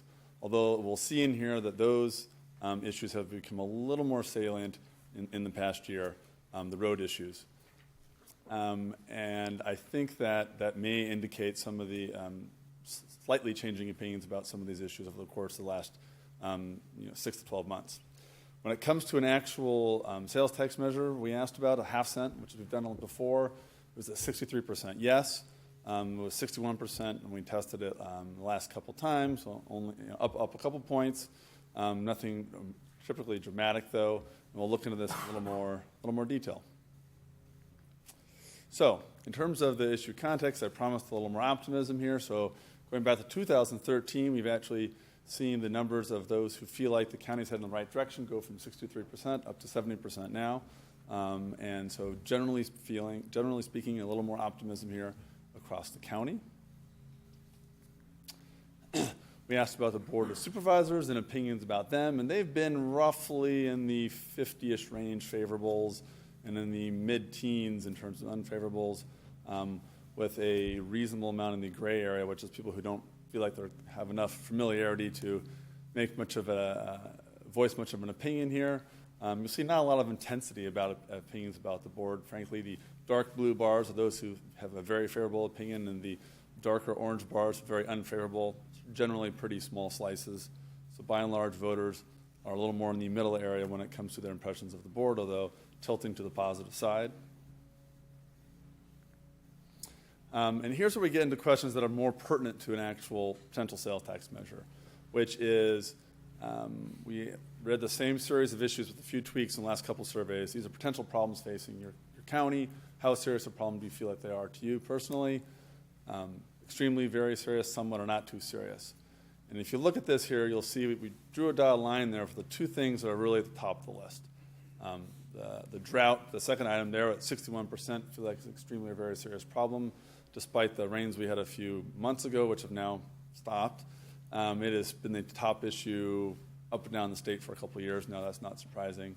But here in the county, government waste and mismanagement, and we use this broadly. We didn't specify whether this was federal or state or local, just a general feeling of government waste as being problematic. And you'll see that was one of the top issues there, with a majority, 53%, saying it was an extremely or very serious problem. Now, looking below the line there, you see a couple other items, and we have another slide in this series. So the amount people pay in taxes at 42%, extremely very serious problem, and traffic congestion on freeways and highways at 41%. So we sorted this slide by the intensity, the extremely serious. But those two items, the amount you pay in taxes and traffic congestion, are in a similar sort of range, a little more intensity behind the tax rates overall, but they're definitely a tier down behind the government waste issue. The amount that people pay on local taxes was a notch below taxes generally speaking, so it suggests that there's more concern about taxes in the aggregate that include federal and state taxes, a little less concern about local taxes. What's interesting here about the local taxes, and we just highlighted this, is that because this is a local tax measure we were asking about here, if you include those somewhats, that 31%, then you start to get up to a majority who have at least somewhat concerned about local taxes.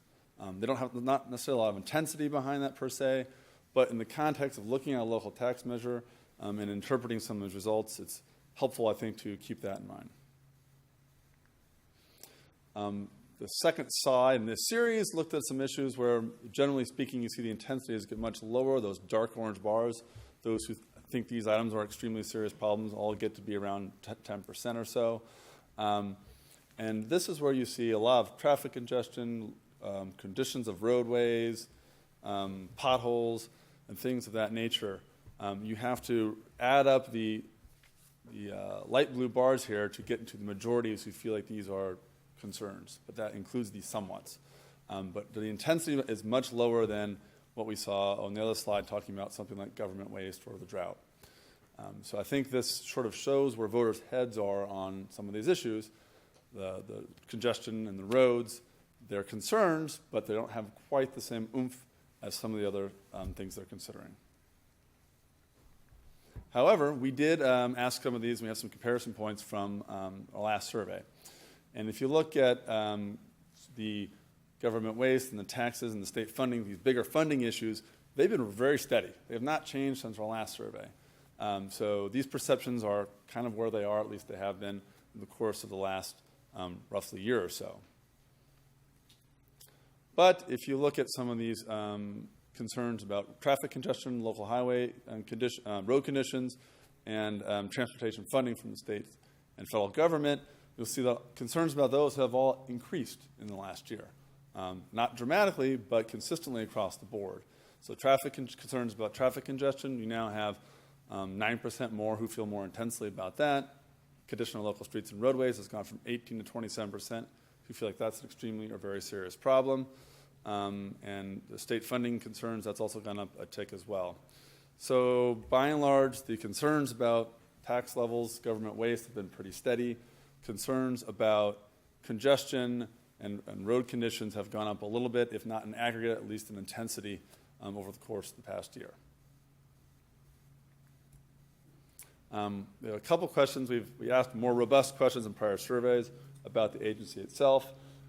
One of them was we wanted to say, hey, who has seen or heard anything recently about the Keep Classroom Moving Transportation Plan? And a third of respondents said yes, they'd heard something about it. And 8 said they'd heard a great deal. A quarter said they'd heard just a little bit about it. But another 2/3 said that they hadn't heard anything. But so about a third or so have heard something about it recently. We also asked a favorability question about the agency itself. And these numbers haven't really changed a whole lot over the course of the last several years. Again, as an agency itself, not particularly either well-known or people who may be familiar with the agency just don't know enough to venture an opinion.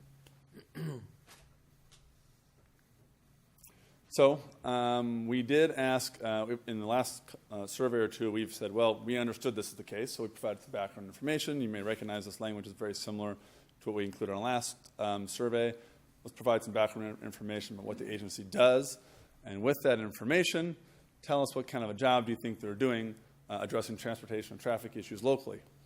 And the scale we used was excellent, good, poor, fair, or poor. And you'll see that those numbers have been relatively steady as well, with roughly 2 and 5 consistently giving the agency excellent or good marks. Similar-ish numbers saying fair, and only a very small percentage, a little more, 1 in 10 or a little more, saying poor. So again, these are by and large sort of neutral to positive responses and impressions of the agency that we see both generically, favorable, unfavorable impression, and then both after we spend a little time explaining what the agency does and their responsibilities. So let's get to a potential sales tax measure. Here is a hypothetical ballot language here that we use. We put this together. It looks reminiscent of the language we've tested in prior surveys. Keep in mind we have changed a few items here, but not dramatically. The thrust of it is the same. We call out some of the specific types of traffic improvements and road safety improvements that would be funded by a measure. Talk about the amount being a half-cent sales tax. And this is where it stands. It's 63% yes and 34% no. So obviously it's a two-thirds measure, so it's still shy of that two-thirds vote threshold. The intensity, though, is still more on the yes side, which is 33% definitely yes to 22% definitely no. Not a lot of undecideds. Sales taxes are pretty easy to get. People sort of pick and choose what they want to do on it. It's not usually that confusing of an issue. You see very few people who are even in the leaning yes category. So the way we ask this question as a reminder, we read the 75 words, would you vote yes, would you vote no? And then we push those yeses and nos to definitely and probables. So if you add up those definitely and probables, those are the people whose first gut reaction was a yes or a no, and that was the vast majority of the respondents here. Putting this in a little bit of context, sorry, it's a little bit of a busy slide here, but you can see the times we've actually asked ballot language here over the last 3 surveys, and the overall aggregate total yes vote has been similar, 61-61. It's gone up to 63. The intensity is kind of settling in right now so far at around 1 in 3 saying they would definitely vote yes. The no's actually have kind of crept down a little bit here, closer to a third.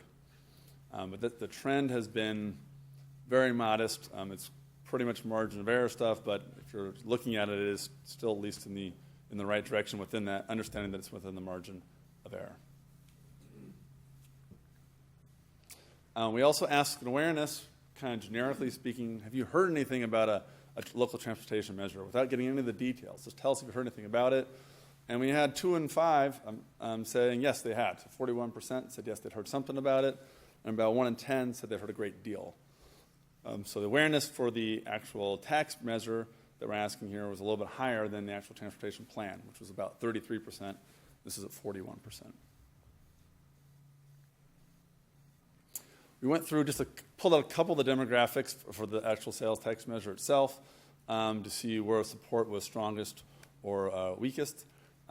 Women, traditionally more supportive of local public finance measures. That seems to be the case here in Placer County, with a little more, roughly about 2/3 of them indicating they'd vote yes. Men still have a majority indicating they vote yes, but not quite the same rate as women. Looking at it by age, it's a little jumbled there, but you could see that the voters who are maybe under 30 tend to be more supportive. They only make up roughly 9% of the projected electorate this coming November. But by and large, I wouldn't read so much. There's a pretty good variety there across the age spectrum. I think if you look at it by partisan affiliation support, this follows pretty traditional patterns for supporting a public finance measure here. You do have majority support for Democrats, Republicans, and Democrats, Independents, and Republicans, all expressing majority support. Obviously, it's a 2/3 measure, so that makes it tricky when half of your projected electorate are Republicans and they're only at 54% yes. But by and large, this is not something that is categorically being rejected by voters of different ideological backgrounds. It's just that you're looking at something with a 2/3 vote threshold, which makes it all the more challenging. It's a little interesting to try to look at this by party affiliation by age. And sometimes we see some interesting differences here, and this was not an exception to that rule. Democrats, kind of the same. Younger and older Democrats looked at this relatively similarly. But independents and Republicans, we start to see that the age difference actually is more pronounced. If you recall, in fact, I'll skip back here, the age differences are not huge if you look at them collectively, but you look at them by independents and Republicans, you start to see more of a spread there. Independents, you're at 72% of younger independents, younger we sort of defined as under age 50, indicating they vote yes, versus only 57 of older independents. And Republicans, there's a 9-point spread in support there as well for those over and under the age 50. Also, another thing to look at here was gender. So we saw in aggregate, women were more supportive than men. That is actually not much of a distinction amongst Democratic men and women, but independents and Republicans, there's a much more pronounced distinction there, where independent women and Republican women were much more inclined to indicate they vote yes than their male counterparts. Looking at this by city as well, you'll see that in Rockland, Roseville, and Lincoln, we get to the 2/3 vote threshold in all three of those different communities. Auburn is much more divided, though still a majority indicate they would vote yes. And I think the big thing here is the unincorporated parts of the county, which make up about 1/3 of the electorate here, are essentially evenly divided. So that's roughly 1/3 of your electorate split down the middle for a measure that requires a 2/3 vote threshold. So that suggests that that is a key element to consider. And looking at it by supervisor district, and obviously there's overlap between these two slides here, we see support in districts 1, 2, and 4, all exceeding or reaching that 2/3 vote threshold. District 3, a little bit behind that, 61%. And then District 5, again, we see more of that sort of even split, actually, plurality indicating they'd vote no there, and roughly the 1/5 of the electorate.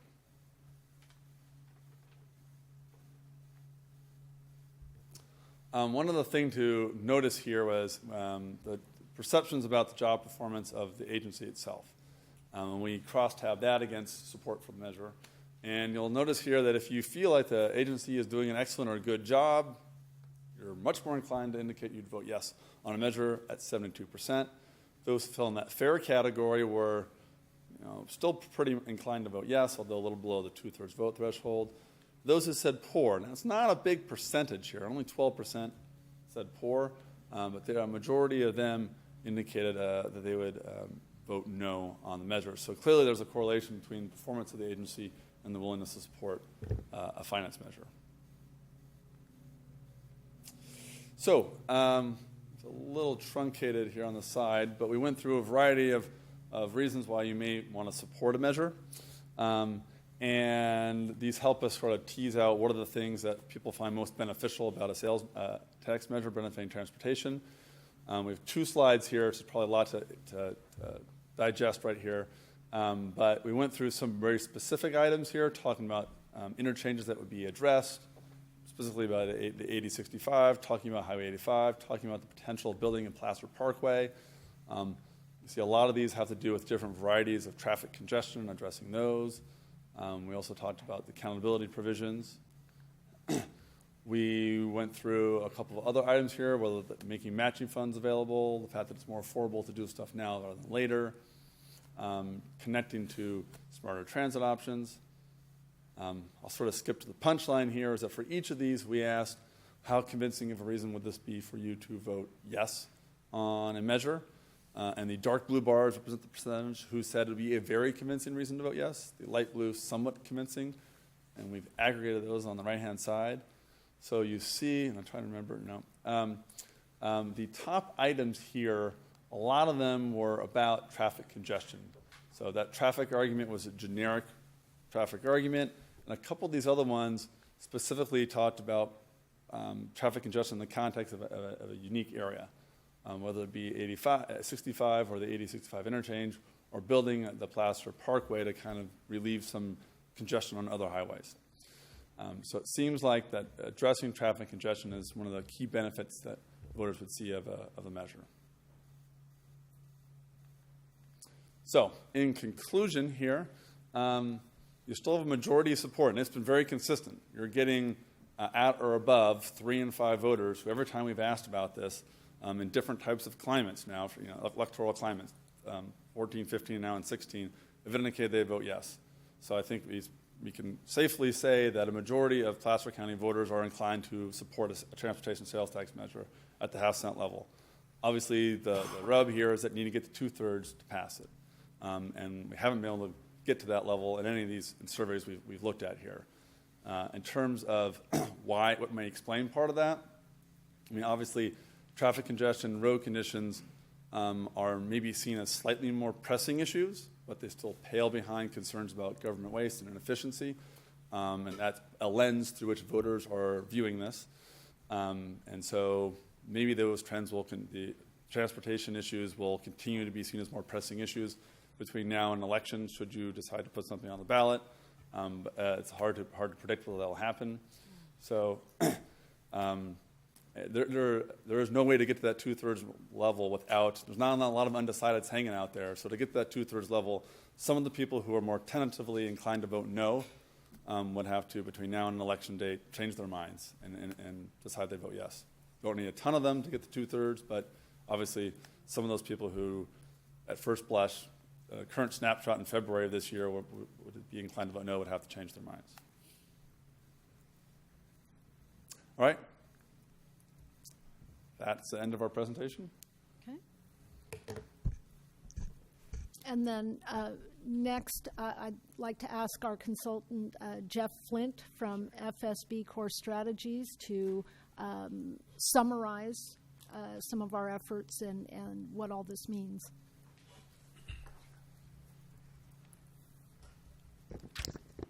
Good morning. Morning. I'll be brief and then just be available to answer questions. Echo a lot of what Kurt just said, as you saw from the survey results.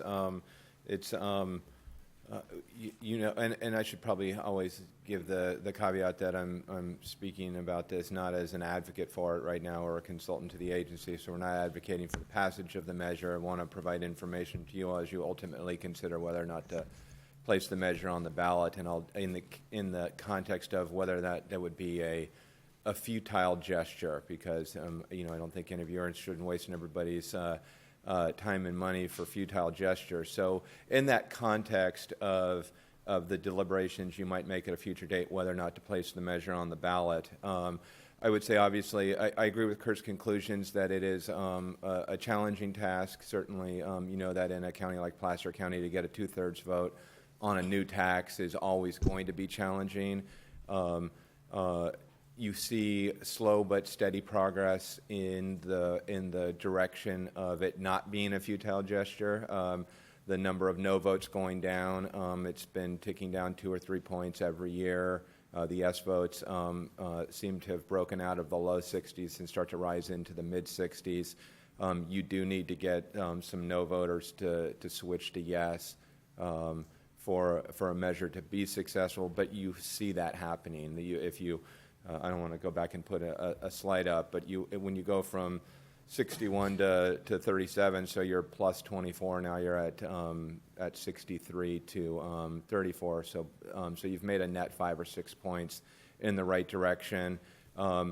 There, as you all know, anybody who's been involved in a political campaign before, when you know, a lot of the story is digging into the crosstabs of a measure, and some of the things that we see when we start to look at that, and we've just started to, is as voters, not only opinion of the agency is more positive, and the outreach contributes to that, so as people can put a name and a face to the agency and some of the works that the agency has done, that makes them more inclined to say, I might be willing to trust this agency with more money. So the outreach has that net benefit and impact.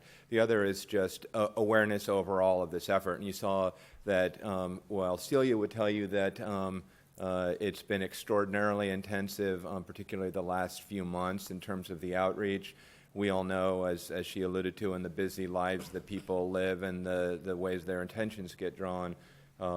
We're at a point where we've done more outreach than the agency probably has ever done before, short of maybe the announcements around the Lincoln bypass opening, and are up to the point where only 8% of the people say that they have strong awareness that this is being talked about, and another quarter saying some awareness, and 2/3 saying, I haven't heard about this at all.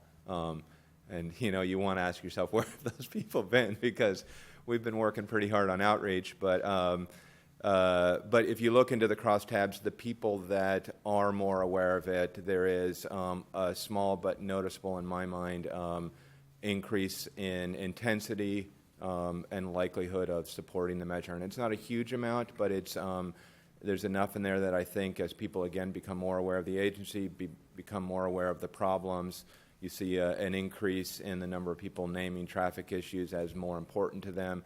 All of those show trends in the right direction. Whether or not they trend towards 67% by this November, nobody is smart enough to tell you that. I would tell you that my conclusion is that that you are moving in the right direction. I don't think a measure is futile. I'm certainly an optimist by nature. You can look at some of the crosstabs in terms of where people are supportive and where people are less supportive. And if someone who was in the business of running a private sector funded campaign in support of this measure, did a private poll and was drawing conclusions from that, they would say things like, when you look at the signature projects in the measure and then the expenditure plan attached to this as proposed, there's some that are very identifiable and discrete, and people can picture in their head, if that gets fixed, it will have a material positive impact in my life, and those people are inclined to be supportive, whether they're old, young, male, female, Republican, Democrat, or otherwise. If you're somebody that drives on the 65 or through the 80-65 interchange every day, and you hear this is going to fix it, then whether there's a tax associated with it or not, you're very inclined to be for it. You look at the issue with the lower support in the unincorporated and 5th District, those are really the same thing. So the crosstabs are small. We can't go get a rural Lincoln or a Granite Bay, talk about some of the unincorporated areas to really know what's going on there. So when you see that unincorporated number, it's really the same thing as the 5th Supervisorial District. That's where the people who live in unincorporated areas sit. And so those people might have a slightly higher natural suspicion of government to start with, and then when they hear the expenditure plan as summarized in that 75-word ballot question, there's nothing that jumps out and beats them over the head like Fix 8065, which, like I said, is very discrete. Now, there's a line in that ballot question that really will materially, in my opinion, and I know in Celia's and County Public Works Department's opinion, materially impact those people's lives, but it doesn't, again, it's just not as clear in how this is presented to them. So the line item in there about fixing potholes and maintaining roads in every community across the county, that doesn't say to somebody sitting in Alta, oh, you mean that's actually going to fix the pothole or the 75 potholes in the roads that I drive in every day? They're not hearing that. And so if you talk about the challenges of getting the folks in the eastern part of the county to understand that there is a significant investment for their roads on that, I would say that that is the biggest stumbling block to getting from 63 to 67 or higher, is making sure that folks basically, I'll say from Auburn east, understand that there is a significant investment in this for them. And I think if there was a way to communicate that and get through the clutter and explain that, yes, maybe the investment in your part of the county is more diffused. It's not on a single discrete project. It's on a lot of small county rural roads. I think that's the number one impediment or problem to address to move it up. And, again, someone that might have the job of running that campaign, if you all choose to put the measure on the ballot and the County Board of Supervisors agrees, someone's going to have to address that in the context of the campaign and go explain it and tell people that they should vote yes. That's not our job today. So, I think that's pretty much the conclusions that I've drawn from this, from the outreach that we've seen, from the hundreds of phone calls and emails that have come in response to the outreach. I think the path is headed in the right direction, and, you'd find out over the course of the year where it continues to do that if you decide to move forward. So with that, I think Kurt and myself and Celia are available to answer questions. And I just want to close with the sort of schedule going forward here, is that, we're having this discussion. This is an information item. It's not an action item, but ultimately we would continue to do outreach and come back to the board in April for the board to decide whether you are interested in moving forward to place a measure on the ballot. Should that be approved, then we would go to each of the city councils for a resolution of essentially an agreement that recommending to the Board of Supervisors that this be placed on the ballot. And then ultimately we think We would get through all of those city councils in May and early June, and then come to the Board of Supervisors in late June, possibly early July, depending on schedules and so on. Once that decision is made, our role is strictly providing information. There would have to be some sort of a private sector effort that would, in terms of any kind of campaign behind that. So with that, we are here to answer any questions. Okay. Directors, I would like to first collect any input or questions from the public. And I would ask Celia if you could jot down any questions that are taken, Absolutely. and we'll make sure they get answered along with any questions that the directors have. So I'd like to open it up to the public. Please state your name and your address for the record. I'm still Tom Jones. I live at 12331 Incline Drive, and my questions are really directed to the pollster. What you designated political affiliation, so I'm assuming you have a voter registration bank that you're using. My question is, are you hitting just high propensity voters or likely voters or just people that happen to pick up the phone? Could you clarify that? Sure. I'd like to collect let's- all the questions, and then, Tom, we'll make sure that gets answered. Anyone else?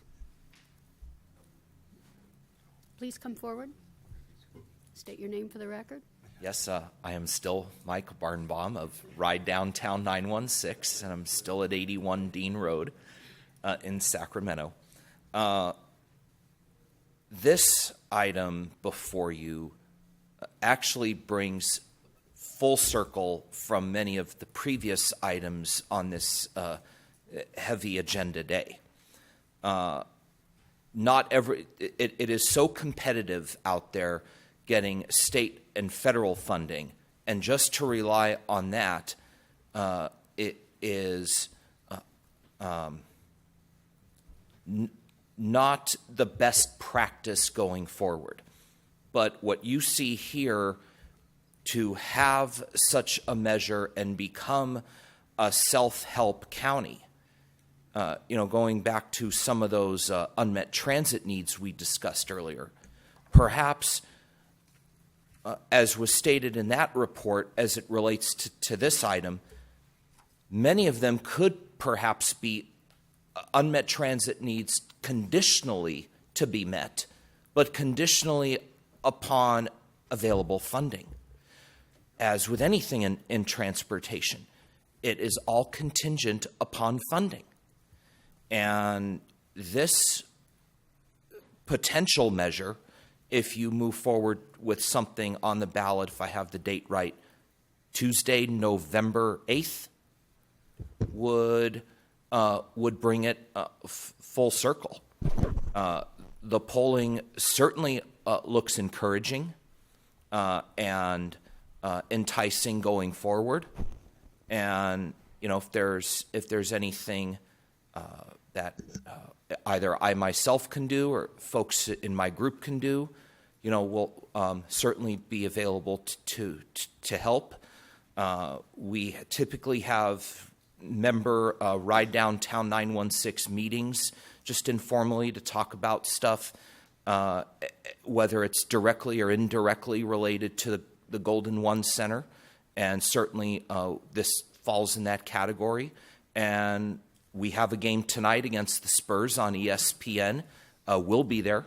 And at halftime, we'll hold a membership meeting up in the cantina behind Section 215. We've got members that live in Placer County and all over the region. And certainly we'll bring this to the attention of our well-known Placer County members, many of whom follow us on Twitter. And I did see that the polling firm is very active on Twitter, as they were sitting in front of me off to my left, and I'll be sure to give them our Twitter handle and those members that live around Placer County so they can engage with them too. So thank you. Very, very encouraging report. Thank you. Thank you. Does anyone else wish to address us? All right, we'll close public comment. And Kurt, could you please come up and handle Tom's question? Yeah, happy to answer that question. So we get the names and telephone numbers from the county registrar. and it has everyone's vote history in them, so not what you voted on, but when you voted. And we build a model of likely November 2016 voters from that, based upon your prior vote history. It's a presidential election, so the model is pretty generous, and you're looking at turnouts at a pretty high level. If you're looking at a lower turnout election, it would be much more higher propensity voters involved. Thank you.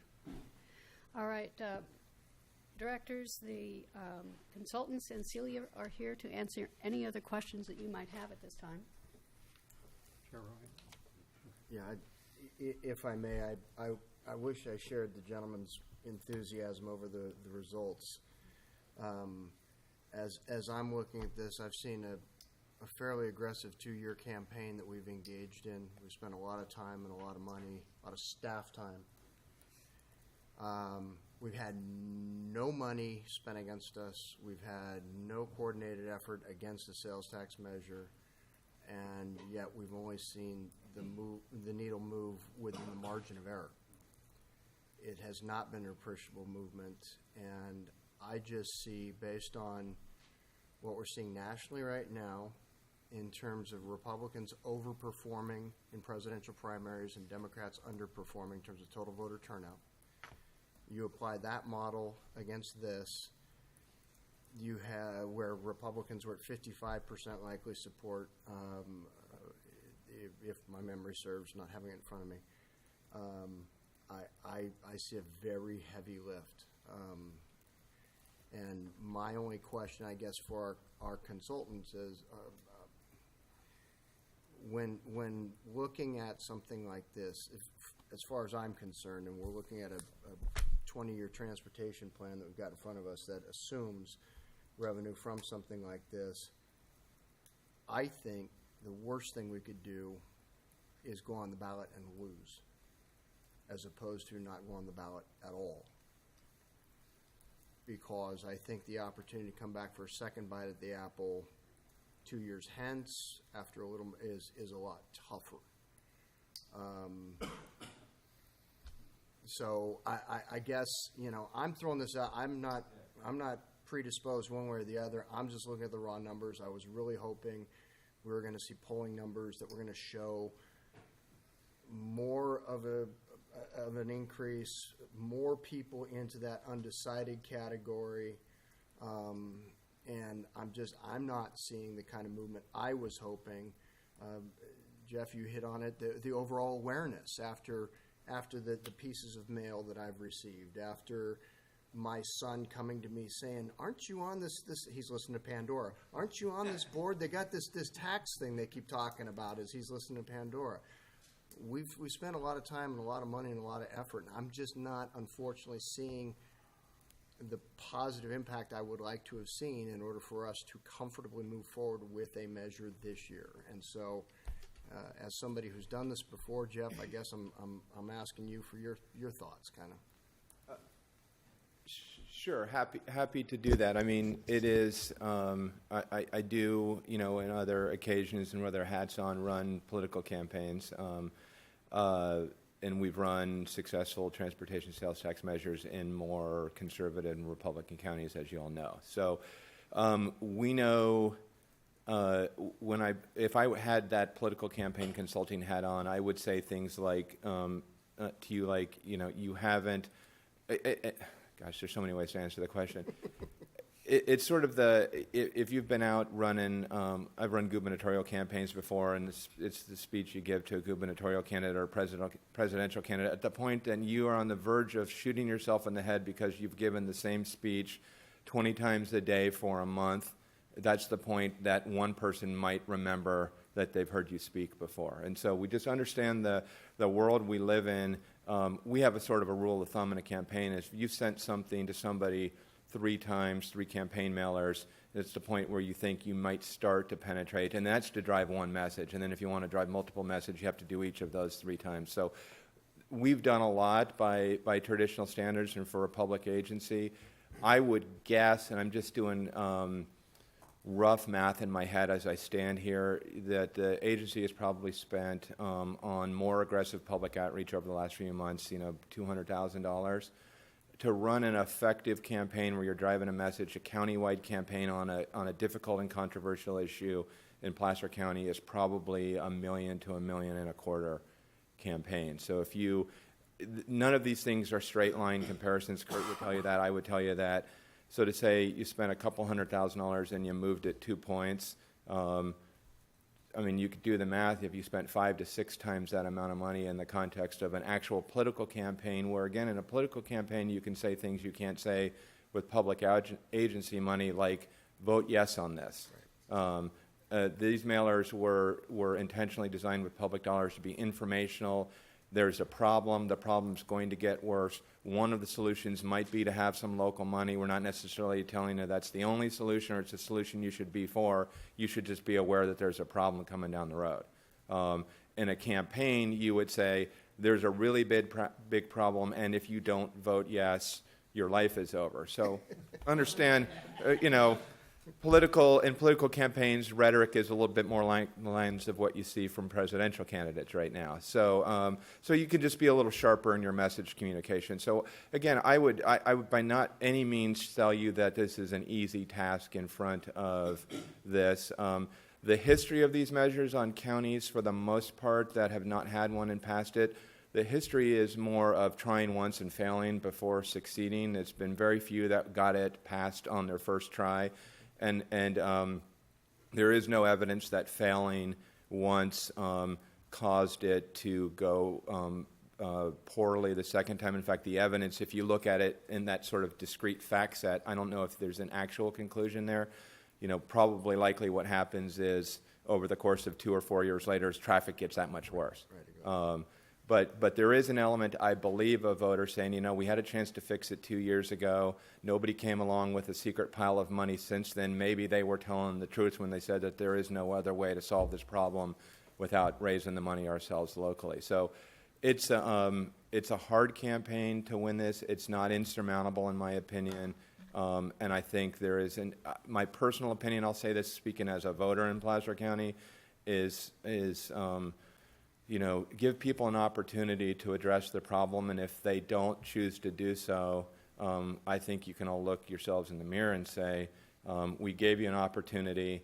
When we tell you, in 2017 that we don't have money to fix your pothole or fix the 8065 freeway interchange because you voted no or voted at 65% on this measure when you needed 67, you can say we tried or we gave you the option, you chose not to do it. Maybe we'll give you the option again sometime in the future. I don't know if that's answering your question. It's headed in the right direction.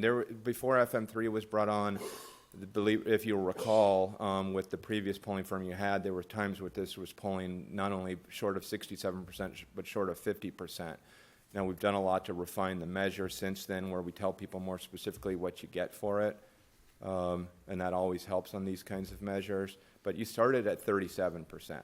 And then the easy get was, what if we tell you what you get for it? And that got you to 58, and then 61, and then it stayed at 61, and then we kicked it up a notch, and it got to 63. You're going to have to decide what to do with that information. Unfortunately, you got elected. I didn't. Thank you. Are there other questions? Yes. Diana? No, I do. Sorry, Tony. Way over here in the hole. I have a couple of questions, and very pleased to find out that April will be our decision date. At least tentatively, we'll see how that goes. But I need some answers to some questions before I can even start to make a judgment. I think it's way premature. And I've got a couple of them, and do you want them just all listed, and then you can handle them as a group, or how do you want to deal with it, one at a time? Ask the boss. Why don't you just jump in and we'll... Okay, I'm ready to jump. Number one, is anyone on staff, your giant staff, monitoring the questions and the changes in the questions that they're asking? Is there any oversight of what we're doing? In other words, are they just free in our contract to press forward? And I haven't seen a list of questions that they're asking. I only Oh my see goodness. their title and how they title it.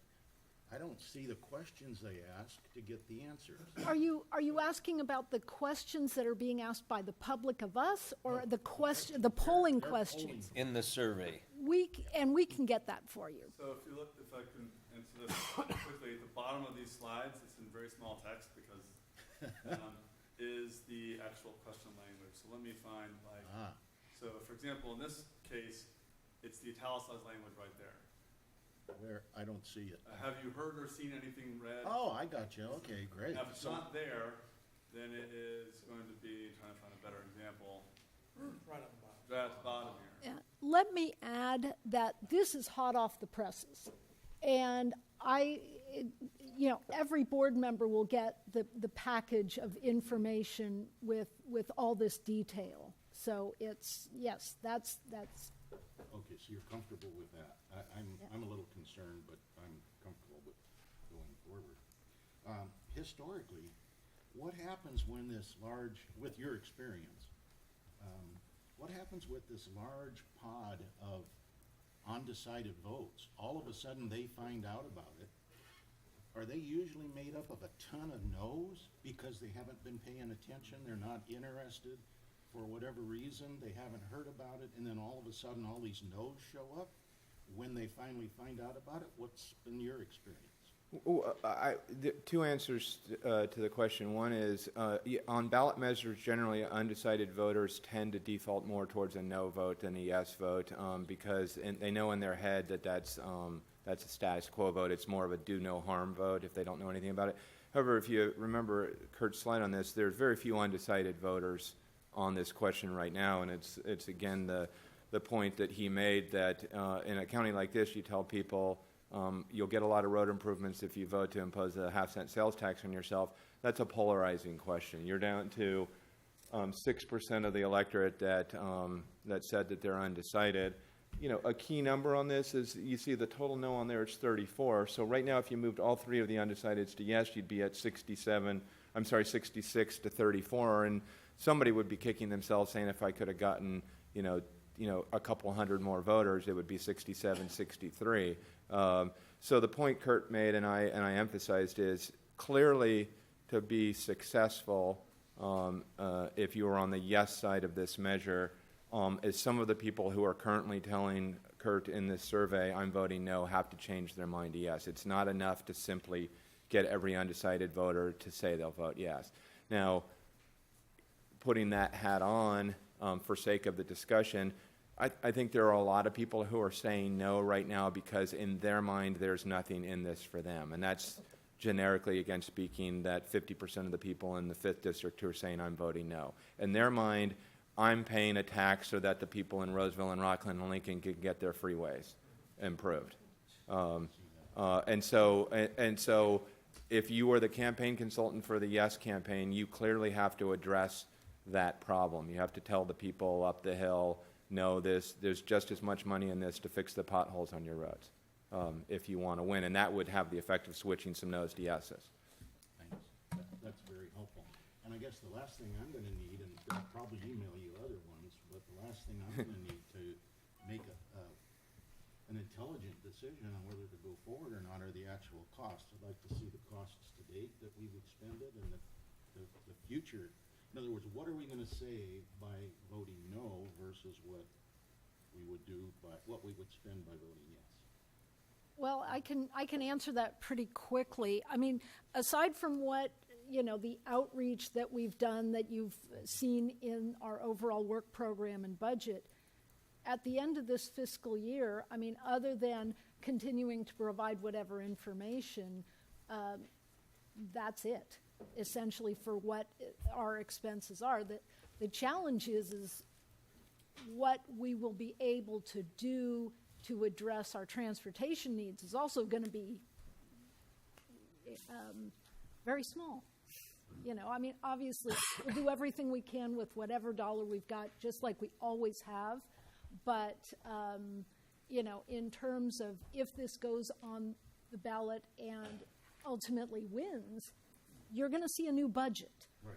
Because we're going to have the staff to, develop these projects and hit the ground running on making those improvements that the voters would have agreed to. Great. I think what I'm focused on is what additional costs will we be spending if we continue? If we vote yes, what additional costs will we be spending, and then the reverse of that is how much will we save? Or is the contract already paid? The contract is over June 30th. Okay, so I'm guessing the answer to that then is pretty much zero, and you were just answering to future. Right. I mean, other than, staff time, if this doesn't go on the ballot, then, we're essentially doing what the overall work program and budget that you just approved for submission, those sorts of things. So there is no great savings, as possibly suggested earlier, by us terminating the agreement to go forward at this point. That's the root. That's the root that I'm looking for. Yeah, it's just a matter of, all of this is getting to the decision, and once the decision happens, there's no expenditure one way or the other. Okay, well, in conclusion, I'd just like to say I'm very optimistic about this. I look forward to the chance for the people to vote on it. And I have been involved in 3 general obligation bond public votes. We've been through this. I have been through this 3 different times. The closest vote that we won a general obligation bond of for $5.5 million for Tahoe Truckee Unified School District, won by 1 vote. So you never know. True. I don't want to. Yeah. Plus, not only 1 vote, but was uncontested after it happened. So, and we really expected it to be contested when that came in. At any rate, it's not over until it's over. I just want to say I'm 100% in favor of it. I'm looking forward to the package that we have to vote on at the next meeting, the pros and cons that are laid out by staff, and the future comments of others that might sway my opinion one way or the other. Thank you. Are there any other questions? Yes, Ron. I have a couple. First of all, Tony, that was my vote that you changed on that unified school district, and so I'll take some credit for that. As far as going on the ballot, I can accept and agree with Kurt said about, or questioned on that, as to what does a defeat do. But when we look, but in contrary to that, when we look at the number of people that are contacted in the preliminary surveys, polls that we've done, it's not as many as find out about something when it's on the ballot.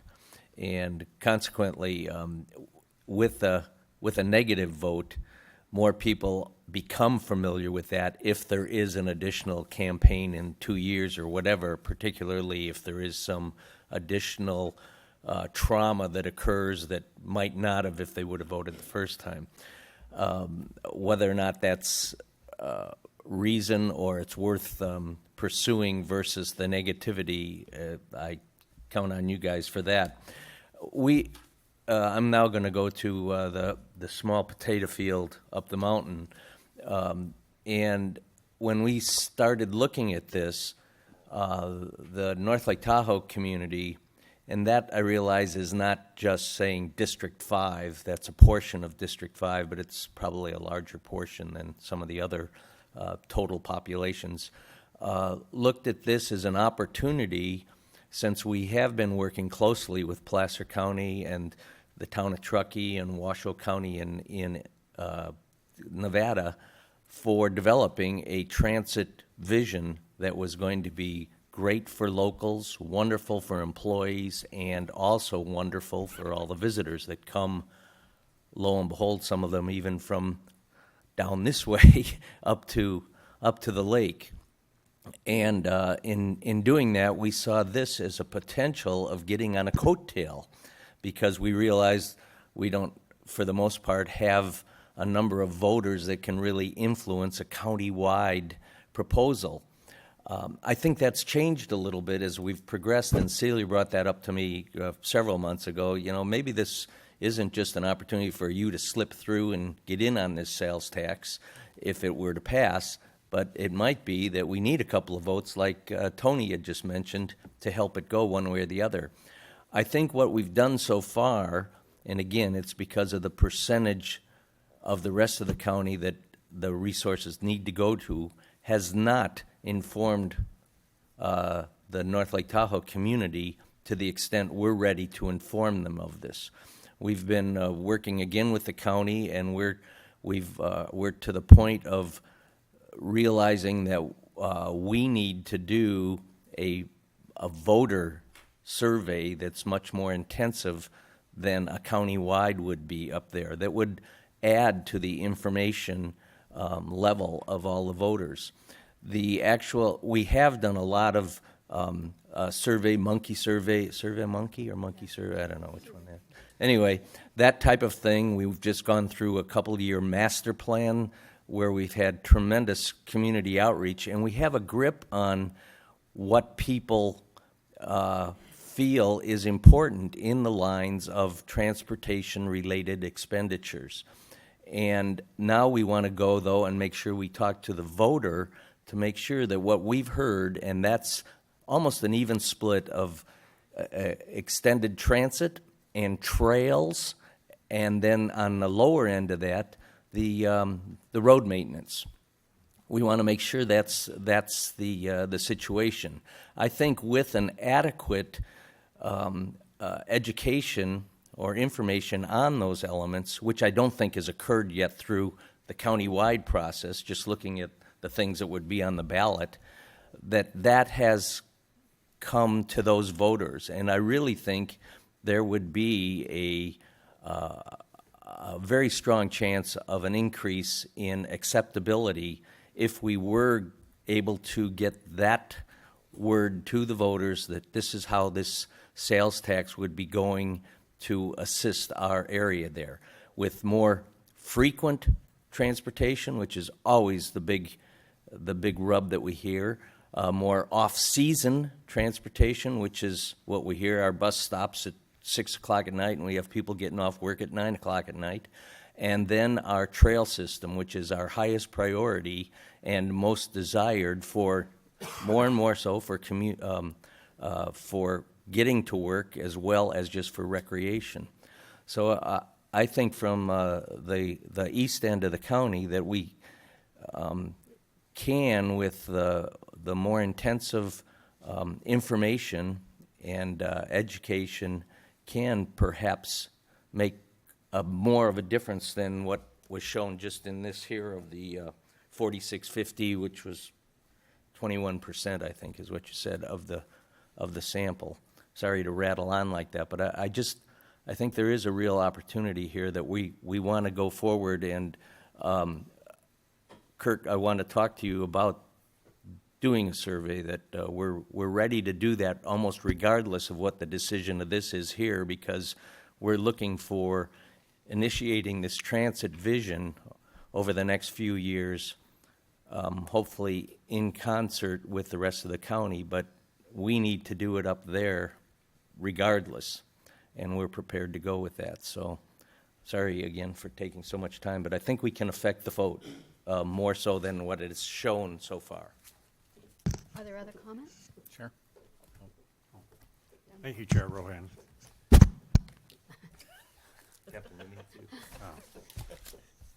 First of all, I want to thank Celia and staff for the tremendous outreach that we've done so far with this proposal. And I think a lot of it is just getting people to know what the PCTPA really is. And so there's been a lot of increase in knowledge about that. And we've been able to move the needle slightly, and it's in a positive way.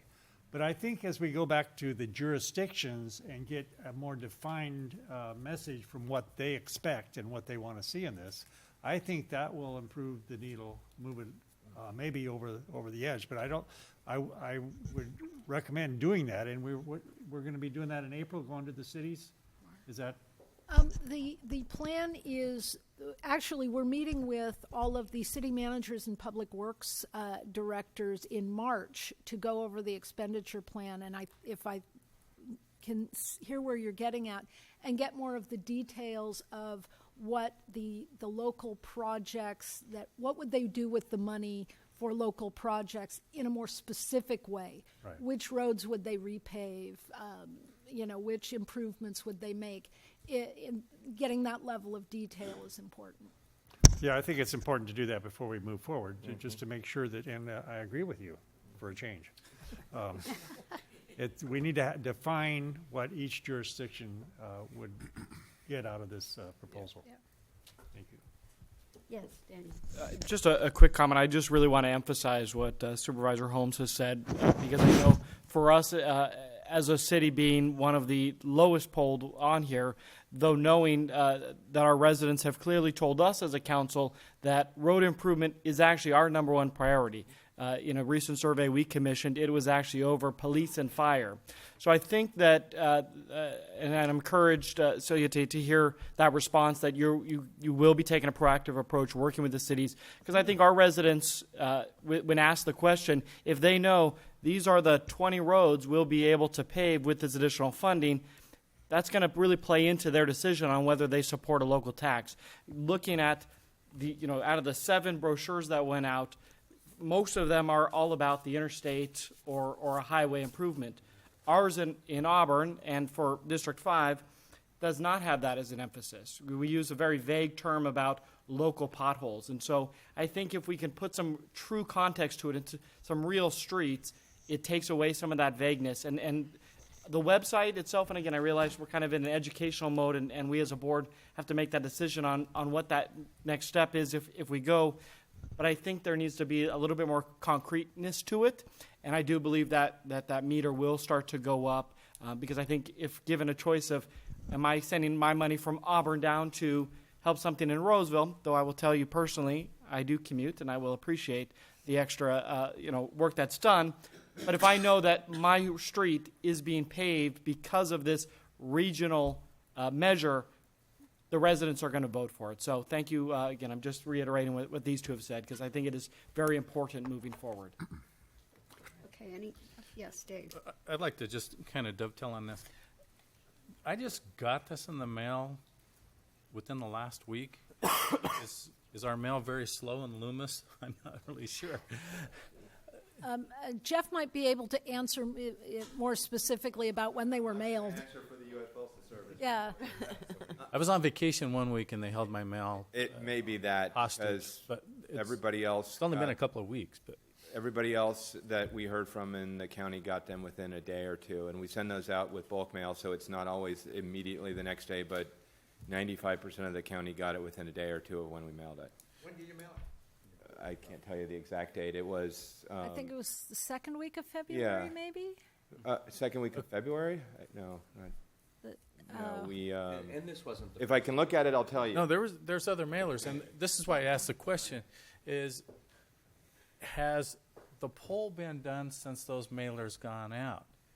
Because as I look at the mailers, and this is my first opportunity to look at one other than Loomis, those answer some of the questions that we have been raising here. For example, the one that Tony got up in Colfax makes reference to I-80 and 174. Well, I'm from Loomis. I don't even know what a 174 is. But these answer some of the questions we've gotten up is, what is in it for Colfax? What is in it for Loomis? One of the things that I caught here and for Loomis is there's going to be an improvement on Horseshoe Bar Interchange that they just tore down and rebuilt. But they made no improvements on it. So my question to the pollsters, has the poll been taken since this additional local information has gone out? And let me answer that. Yes, the polls were taken. Well, some of it may be a little bit overlapping, but yes, the information went out ahead of the polling. But I will also comment that assumes people actually read the information. And what I've come to learn is that just because you send people things doesn't mean they read it and absorb it. That brings me to my next comment, which I seldom agree with Kurt Euler, but I will on this point, is there's always a danger when you lose something like this. The example being those folks who voted yes for this, 2 years from now, they think they already voted yes for it. And then they said, well, why are you coming back to me for more money? We had a problem with that in Loomis, where we'd asked twice for $50. Both times those were defeated. The third time we went back and asked for $175. the people who had voted yes for 50 says, well, what'd you do with the $50 I gave you last time? So, well, you didn't give it to us. Oh, so it really took some backpedaling and saying, no, we didn't get that funded. We're not asking for additional funds. You got to make sure that they're aware, no, you didn't give us funds before, and we move forward from there. And that's the danger of putting it on the ballot before it's ready. The other question, and this is probably way too premature because this is more of a campaign issue. Has there been any outreach or any grumblings from the Republicans, the Jarvis Gann folks? Has there been any kind of interface with them? Would they stay neutral on this, or do they have a feeling one way or the other? Too premature? That's And a you can't answer campaign that. issue. I have done presentations to the Republican Central Committee, and I'm invited to go and speak to the Democratic Central Committee, but that's, I'm just providing information. Okay, that's all you can do. I realize that. Yeah. Thank you. Are there any other questions? Yes, Diana? Oh, Stan? I'm aware that the state school board associations working very diligently to put a bond measure on the ballot for schools. Sierra College, I believe, is entertaining putting a bond measure on for Sierra College. Do you folks have an opinion of can we have system overload on asking the voters to approve a number of tax measures at one time? Yeah. I would say this year is going to be a little bit unique simply because of the way the state ballot measures have now, you cannot have them on primaries, all to be in November. So there's going to be a particularly long list of state ballot measures, finance related and otherwise, on the ballot. So it's going to be a slightly unique circumstance. The state school bond measure, I'm fairly certain that is going to be on the ballot at this point in time. We've actually been doing research for that. Our firm has. Typically speaking, voters tend to vote closer to home first, further away from home last. So if there are several different things they're considering that are similar in nature, they feel more comfortable that if I vote for the local measure, I'm more likely to see those dollars than a state measure. Now, voters oftentimes tend to look at things in isolation, though. Our experience, we've done focus groups after elections and that sort of tease some of this out. They tend to look at, is there a need? Is there a need first? Do I trust the organization will spend the money appropriately? And is the mechanism fair and make sense? And I oftentimes look at those three things independent for each item on the ballot and don't necessarily do the math of, well, this one is going to cost me X and this one's going to cost me Y. So our experience has been that they don't necessarily do that unless it's a very, very similar type of measure, funding very similar types of features. So I think school construction bonds and transportation measures, I think voters typically will handle those as separate items and decide, do I think there's a need there, and do I trust the agency to spend the money the right way, independent of whether there's something else on the ballot. Typically been our experience. The other thing I might add, and I don't know if Jeff has any other thoughts on this, is that in terms of elections, this election coming up is going to have the highest turnout for the next 4 years. And so concerns about a crowded ballot are, I think, largely mitigated by the fact that in 2 years from now, when there's fewer things on the ballot, the demographics of who are going to turn out are probably less inclined to be supportive of finance measures.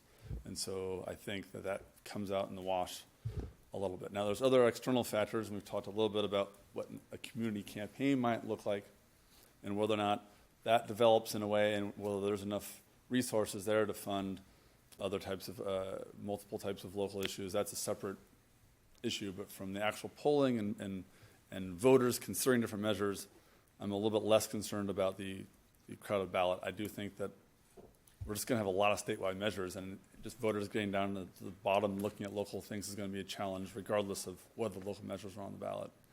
I've heard over-unders of up to 15, 20 statewide measures on the ballot this year. Are there other questions? It's interesting. Last election, our local school board put a bond measure on the ballot, and they did it basically because their consultants were saying you got to put it on the ballot 3 times to get it passed, and this was time number 2. So they put almost no effort into informing the public, and it passed.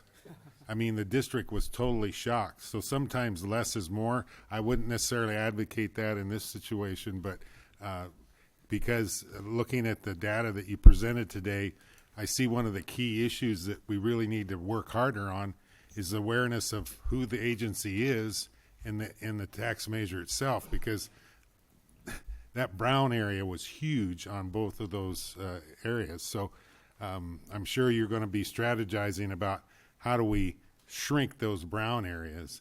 And obviously, looking at District 5, Auburn, and the balance of the county, those are our weak points. So that's, to me, where if we're going to strengthen our information outreach, that's where we need to focus it. And I assume that would be your takeaway from that, what this data is showing. Well, that's my understanding as well. You know, in terms of outreach, I mean, certainly we will continue to provide information, but really any kind of campaigning is a private sector effort. And how is that going? Obviously, that'll be something of interest to the board next month, of how your outreach to people and companies and companies that will support the campaign. How is that going? That's not really my job, to go out and form a campaign committee. So who's taking the lead on this? It's my understanding that there are folks in the business community that and also that are interested in transportation, that are taking great interest in this, and I believe there has been a exploratory committee. I'm not sure what the terminology is. I think it's a 401c4 that has been formed. That is. Do you have a sense that they'll be far enough along that they would attend next month's meeting and give the board a sense of where? Because I'm sure that's going to play into our decision. Celia, if I might help here, in my experience, normally those sorts of efforts don't gel until a board makes a decision that they're going to put it on the ballot. And as Celia's mentioned, there have been groups that are certainly monitoring. They're in the audience here today. Everyone is preparing to do the right thing at the right time for their particular interests. But all the work that we've been doing to date here is to get ready to make the decision as a board as to whether or not this is going to go on the ballot. And then things start to happen. Well, that's unfortunate, because I think it's going to make our decision all that much harder if we don't know how much support is out there to make this over the hump, so to speak. Well, probably helps to share a little bit of my perception of this as well. I want to go back to some of the things that you'd commented on earlier. And I think, I don't want to put words in your mouth, but I think you were headed in the direction of saying, we have a transportation problem in this county. We know we do.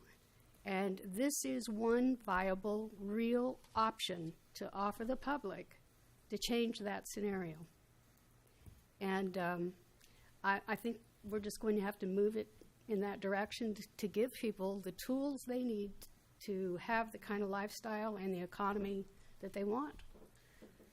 I certainly support the concept that we need to, as you just said, put this as an option, because, you know, we're going to continue to hear complaints from the public, because it's going to get worse. Yes. There's no question about that. And if we don't give them this option, then we can't say to you when you complain, well, we gave you the option and you turned it down. I think we need to be able to say that, and unless something significantly changes, I will be supporting that we move forward with this based on what we've seen today. Thank you. Thank you, Madam Chair. Sure. Kurt. If I may, it would be very bad if it were perceived that this board was somehow coordinating with any independent group that was looking at engaging in a campaign. So I would very much encourage, if individual board members have questions, of folks in the business community about their level of support. They reach out individually, but it would not be in the interest of this board to have any kind of a presentation from any kind of a group Right. that was coordinated in any kind of a way. It would be bad for all of us. Absolutely. Absolutely. All right. Any other comments? Thank you very much for this information. I want to thank the consultants and public comment as well. Let's move on to item M. Yes. This, are you actually going to request that we authorize the release of the expenditure plan, or are you going to be bringing it back to city managers? And are we No. taking this step today? I am asking the board for authorization to release this because it is an update of the expenditure plan that All we've right. been working with before. And this is based on, we've gotten so much input as a result of our town hall meetings, of all of the outreach that we've been talking about in the previous item. And I want to highlight two important things here. First of all, we've also got an economic analysis that was provided to us by Dr. Salazar of William Jessup University, and that's provided for you in attachment 2 that suggests that our estimate of the revenue that we would receive over the course of 30 years is quite low. And I mean, bluntly, that was based on existing revenue times 30 years. I mean, it's not exactly the most in-depth analysis, but that's why we are recommending that we look at an expenditure plan of $1.6 billion over those 30 years, as well as add projects that the public has been pushing us towards. And, what they want to see in this. And that includes baseline road widening. We've seen a lot of input on that and adding that into the mix. Additional commuter bus service, which we heard about a little bit in the unmet transit needs. The I-80 auxiliary lane project to add the 5th lane on I-80 westbound, as well as the auxiliary lane eastbound at Rockland Road. Because we are suggesting that 30% of the money go by formula to the local jurisdictions, that would bump up that proportion from $375 million to $480 million, which is a huge bump up to do even more of those potholes and local projects. That also affects the percentage-based pots of money, bike and pedestrian, and competitive projects, and the Tahoe set-aside. And we also, after talking to the finance community about the need to front-load some of these projects, if this sales tax were to be passed, we would want to hit the ground running on getting projects built, because that's what clearly the electorate would be demanding, and to be able to bond against some of that future revenue to get those projects built. We added some more money into that category because we think we're going to need it in order to, frankly, save money down the road in terms of not only getting those projects built more affordably, but also in terms of the economic development and the quality of life. So with that, this is not the board's adoption of this, but it's allowing us to release this for further outreach, and as we're discussing this with the jurisdictions and doing further tweaking, I expect, before this is brought back to you in April. So with that, happy to answer any questions. All right. Is there anyone from the public who would like to address the board on this item? Okay, we'll close public comment. So do you actually want a motion to move forward on this? Or Yes, just I'd need a like the consent? authorization to release this All for right. the public. So move approval. Second. All right, we have a motion and a second. All those in favor, say aye. Aye. Opposed? Abstained? The motion passes. So, I'm sorry, I didn't. Oh, I'm I just wanted a clarification. Celia, this does show an increase in anticipated sales tax. Yes. Yes, it does show an increase in the overall revenue over the course of the 30 years. Okay, we then are on item O on our agenda. This is a time for the board to provide any direction to staff, if there is any. Balance of the items on our agenda are receive and file. So I'd ask for a motion to adjourn. All right, is there a second? Second. All those in favor say aye. Aye. We're Aye, adjourned. aye. Good God. Yeah, you and me both.